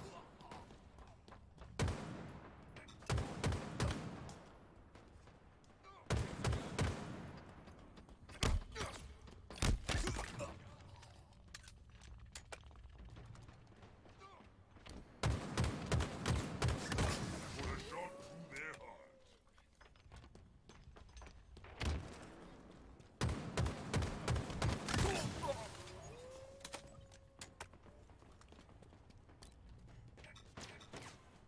Overshield inbound. Enemy shields down.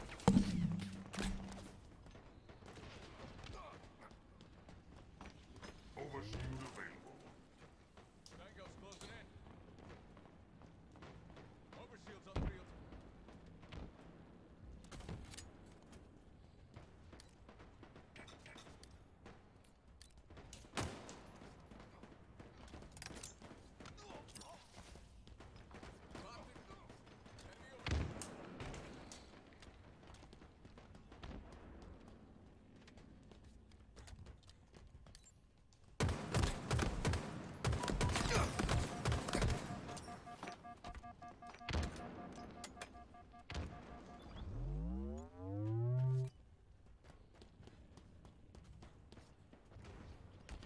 Shields are down.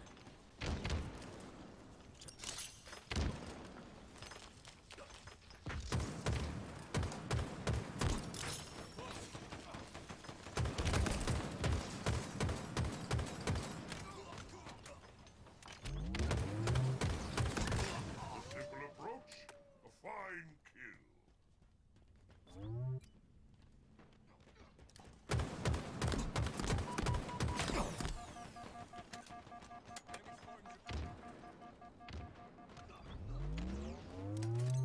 Plasma grenades acquired.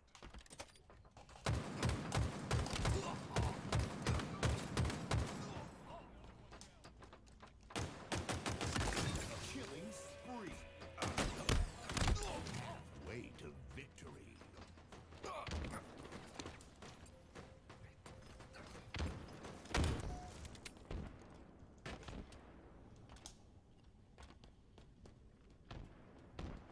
Overshield inbound. Another one down. Overshield available.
Slayer.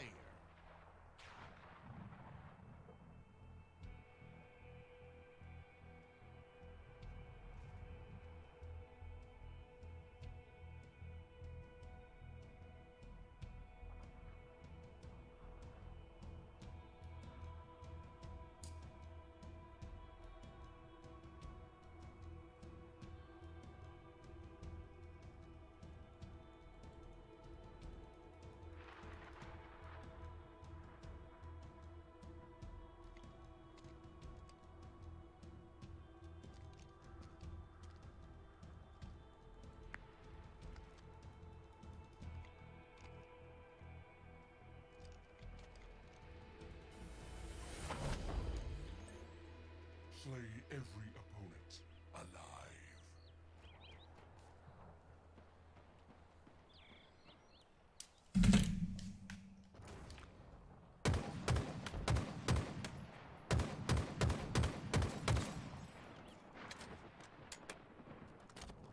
Powerful elements incoming.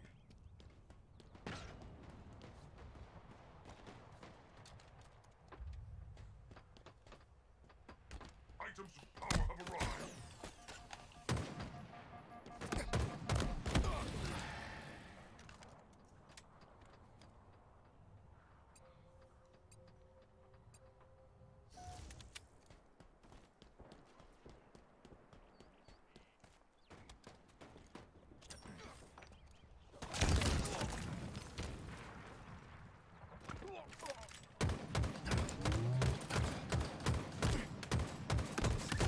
Put a shot in their heart. What the fuck is going on?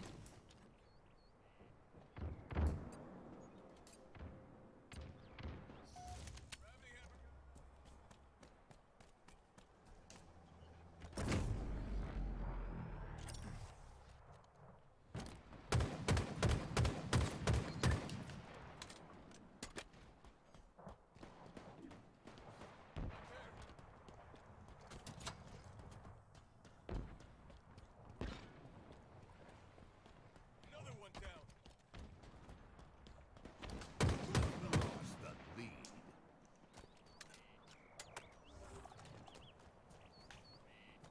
Powerful elements inbound.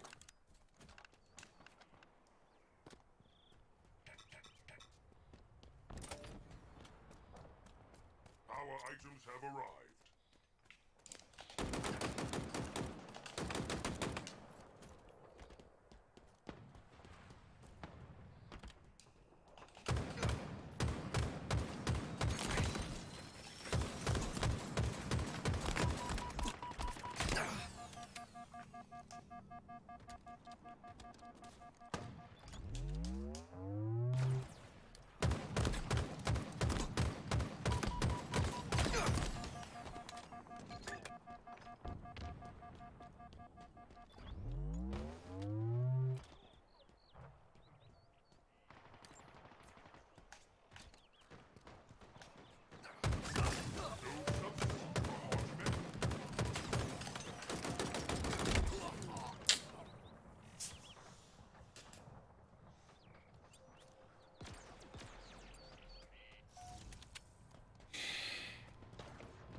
Lost the lead.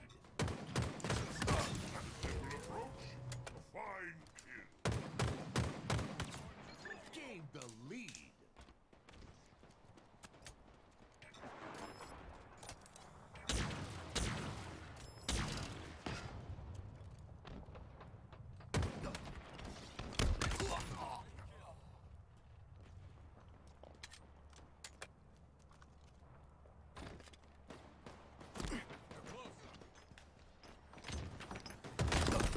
Lost the lead.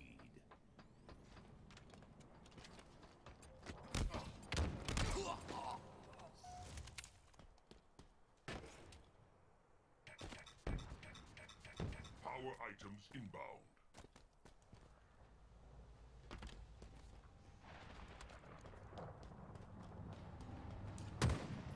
Power items now available.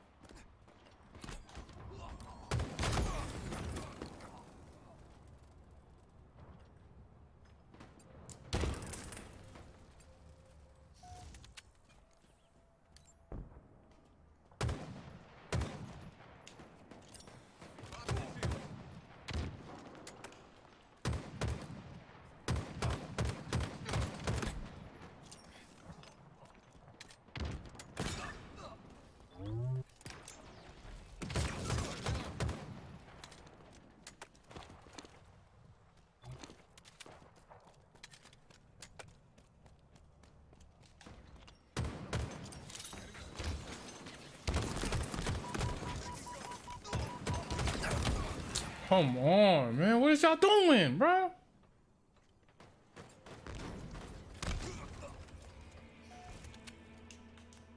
Enemy halfway to victory.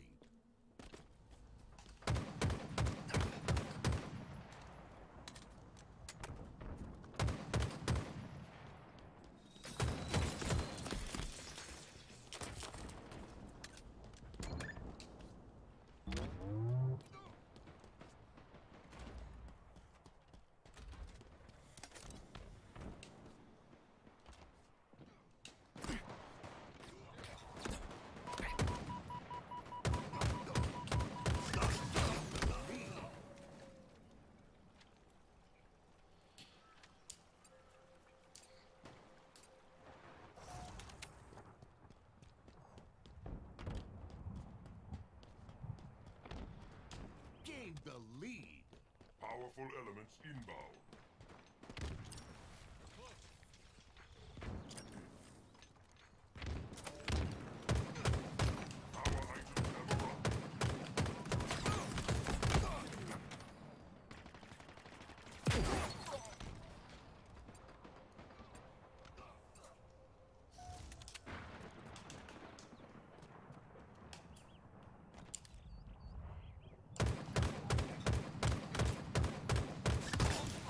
Precision. I like it.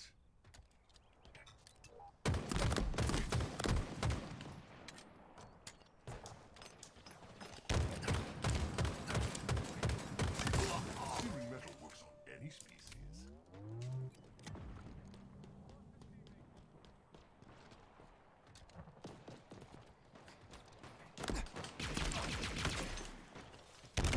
Yo.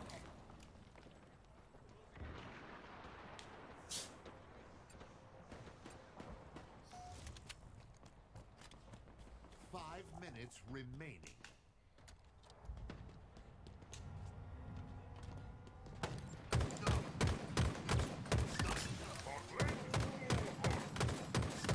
Shot call. Double kill.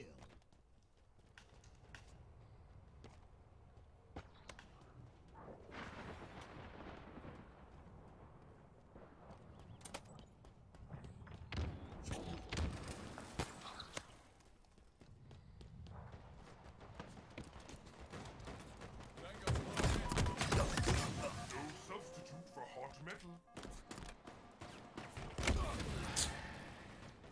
Nearing victory.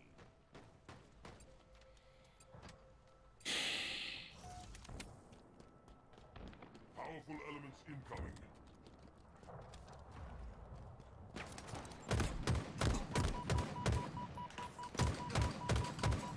Titans power have arrived.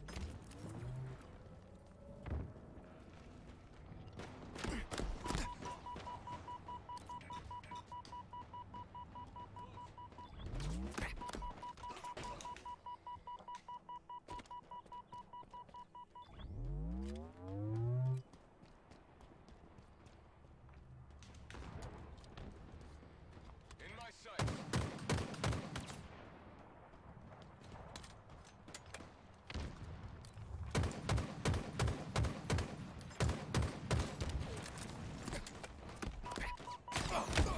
Can I get some help? Thank you, bro.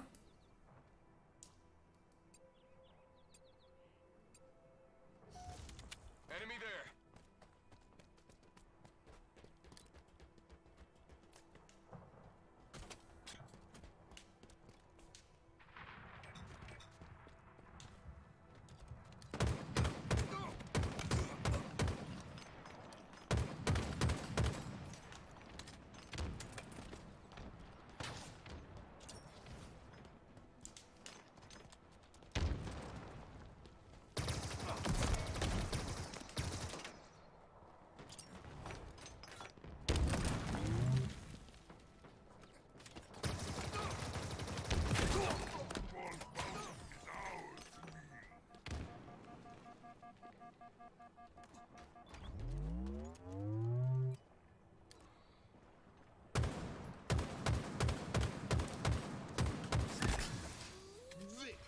Bitch.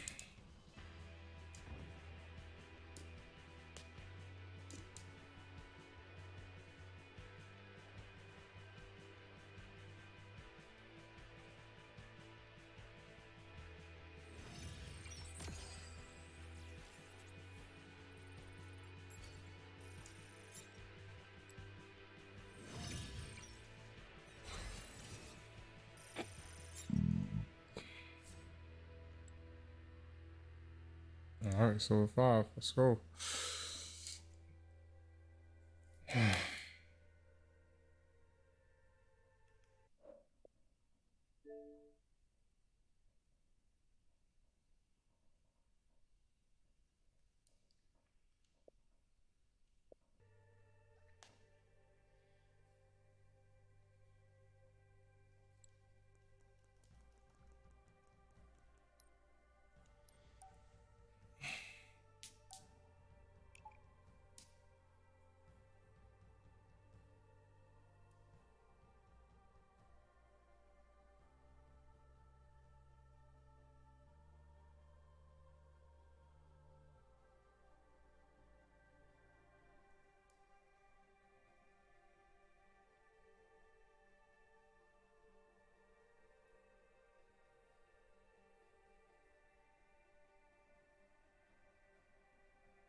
Target spotted.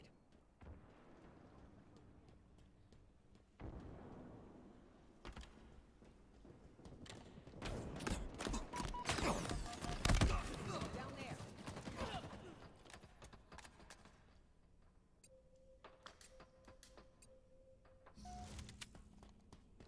Quantum translocator incoming.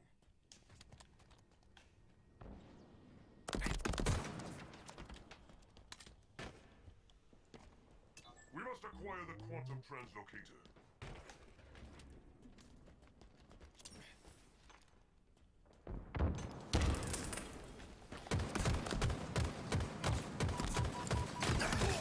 Simple approach, fine kill.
In my sights.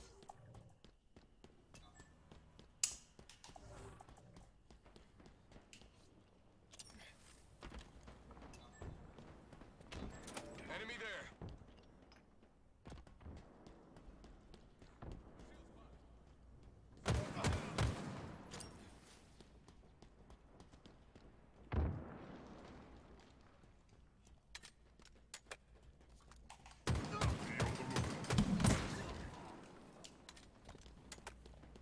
We've lost a teammate. Seize the translocator and employ it at once.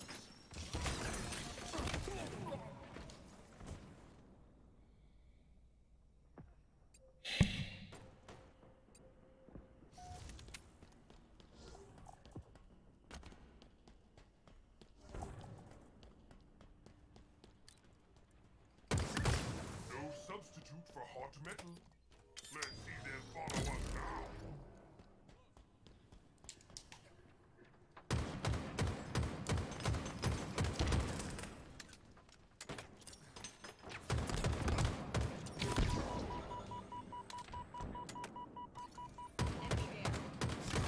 Gauntlet, full heart.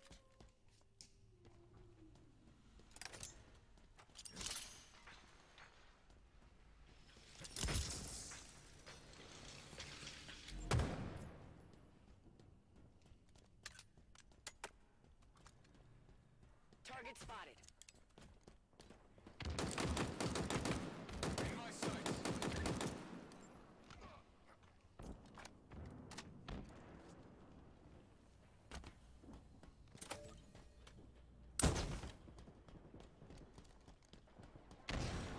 Down.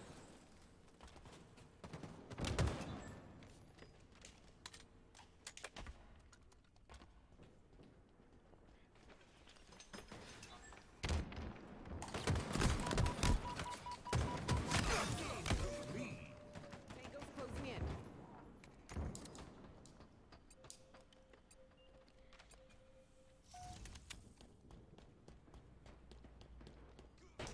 Quantum translocator is almost here.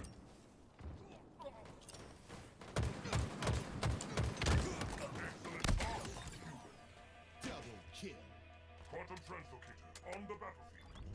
Halfway to victory.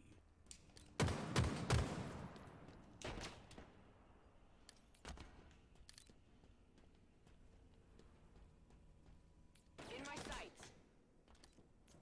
Target spotted.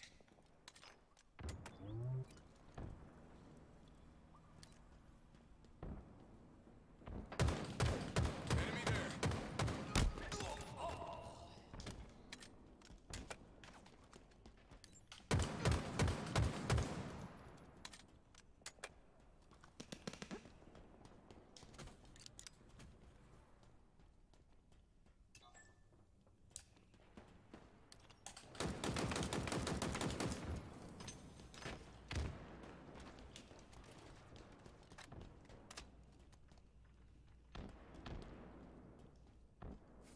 minutes remaining.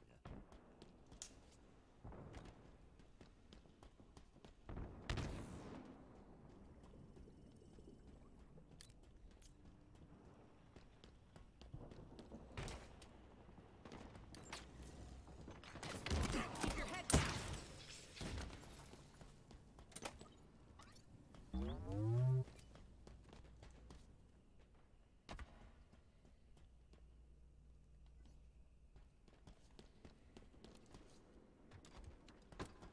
Spartan down.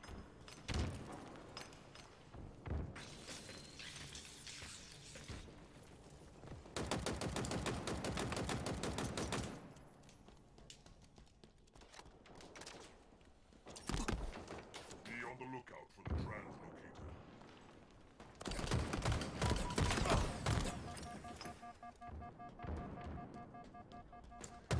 We must acquire the quantum translocator.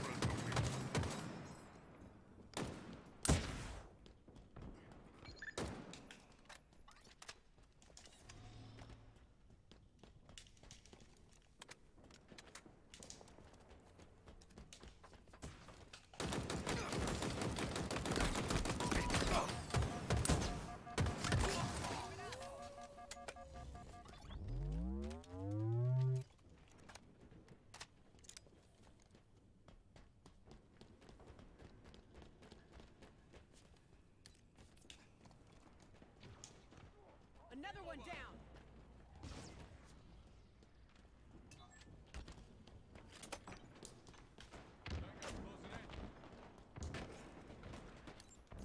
Target spotted. Killing spree.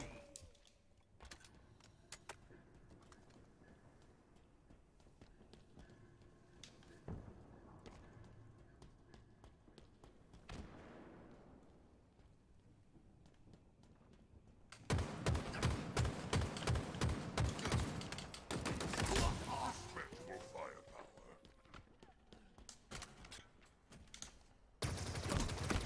A simple approach, a fine kill.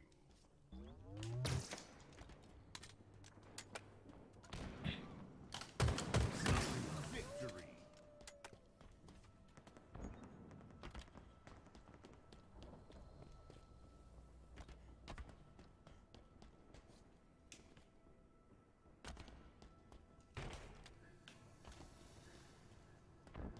Quantum translocator incoming.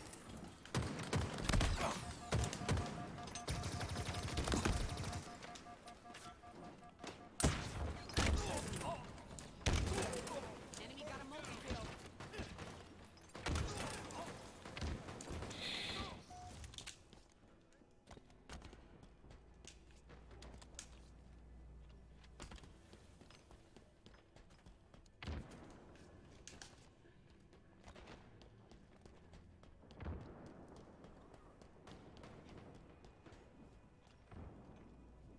Enemy shields down.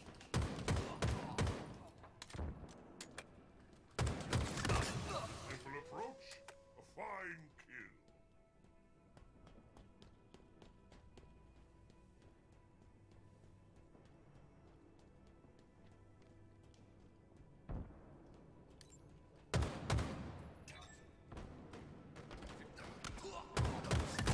No substitute for hot metal.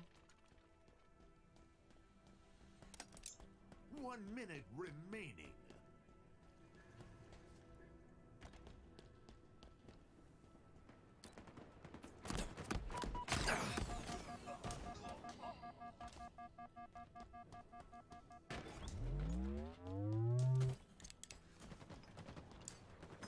Above us.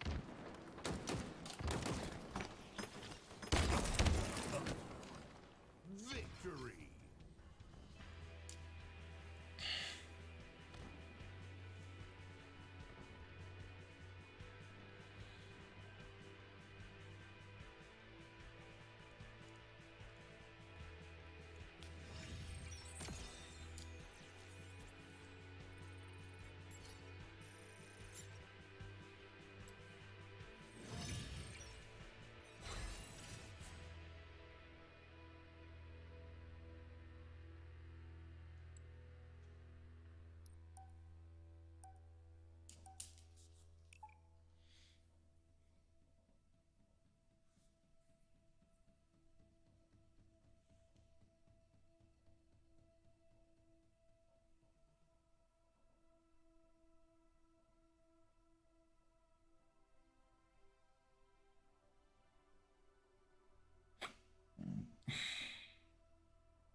If I don't get a match, I'm gonna just get off this shit. Alright, I got a match. Last match of the night.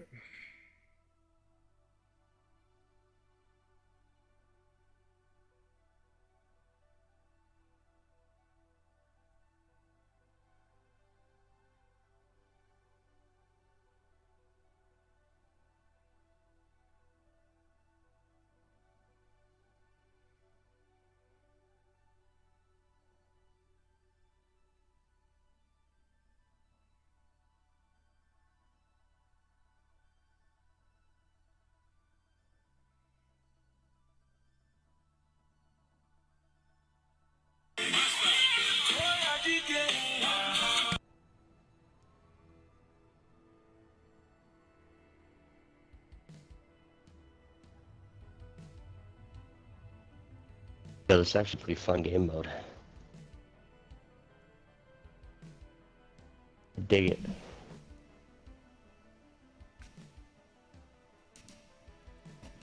Oh, this is Extraction. I don't even know how to play this shit.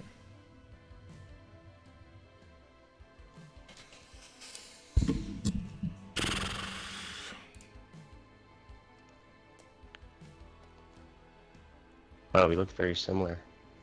Sight incoming. Let's go for it.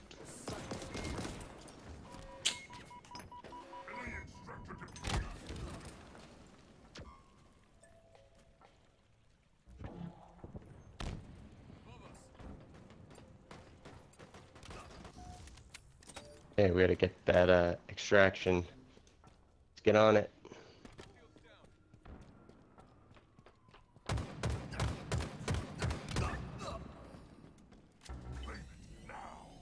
Nice work.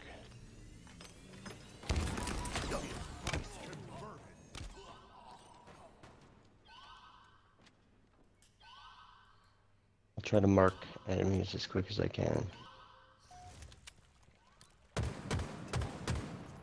Yeah, there's one.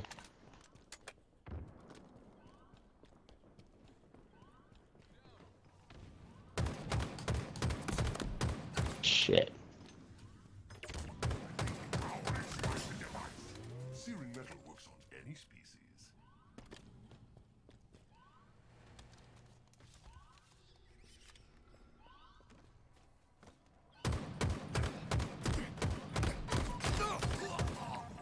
Leaving our extraction device.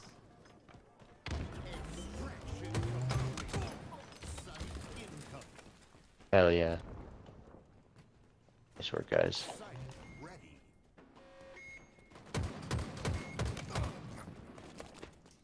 Thank you.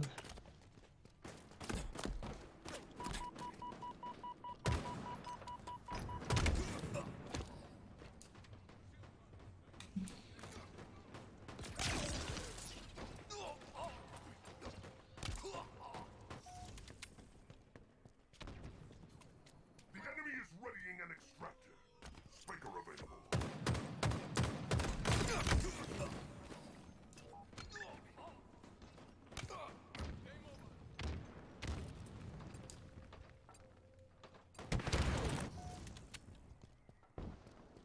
Got one more rocket, and he's dead. I think.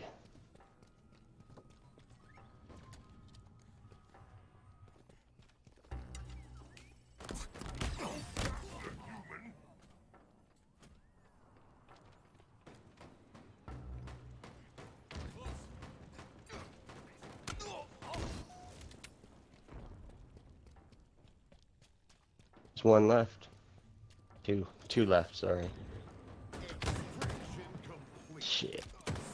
Incoming. Put that junk to good use. Sight ready.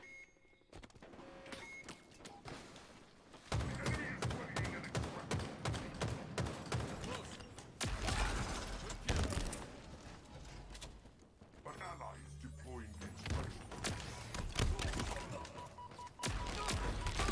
Double kill. Deploying extraction device. Sight extracting.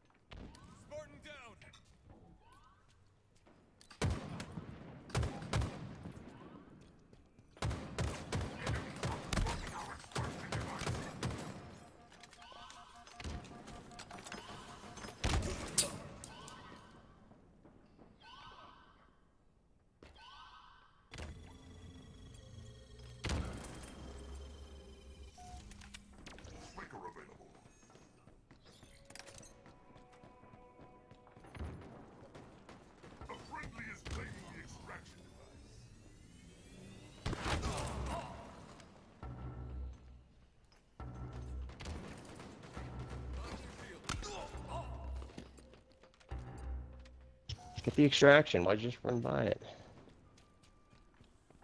Have to convert it.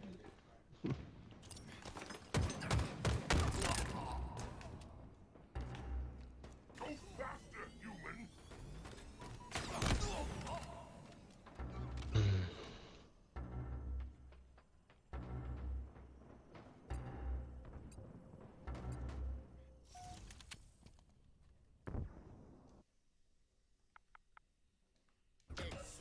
This one's a lost cause, so let's go for the next one. Oh. Shit. Site ready.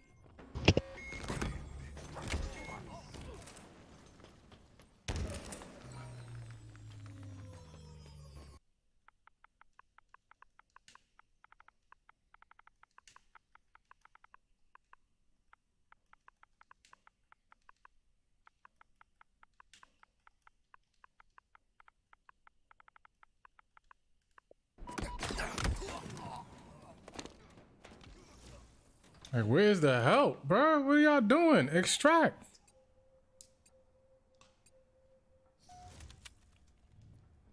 Oh, what the fuck?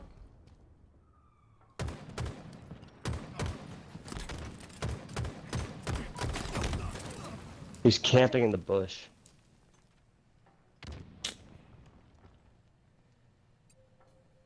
Extraction complete. Site incoming. Spiker available.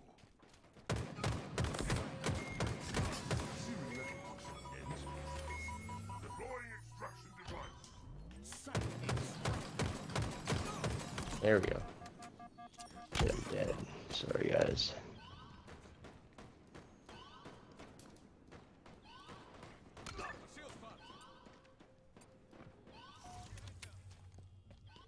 Enemies are converting our extraction device.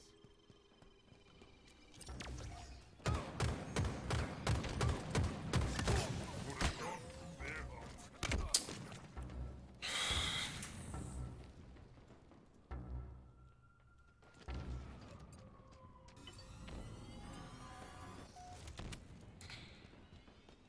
Device converted.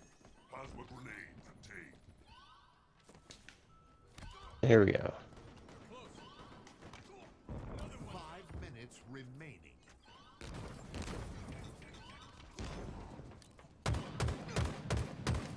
Enemies are converting our extraction device.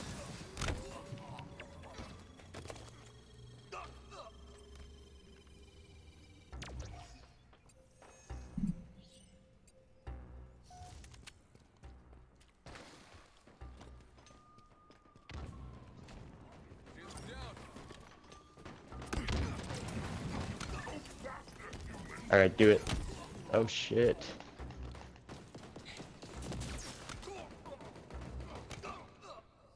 Oh, he's one shot and right there on the stairs. Oh no. Shit. Spanker inbound.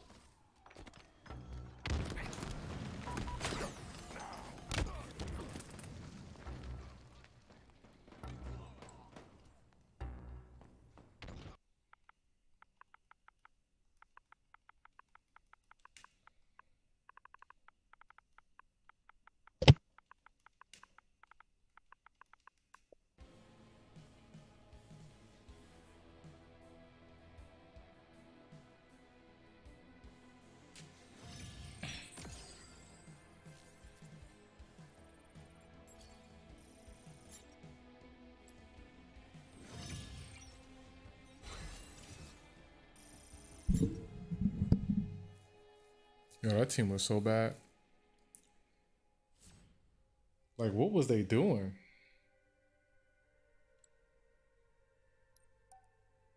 One more for us. What's the last one? Wow, it's constant up at 1 o'clock in the morning.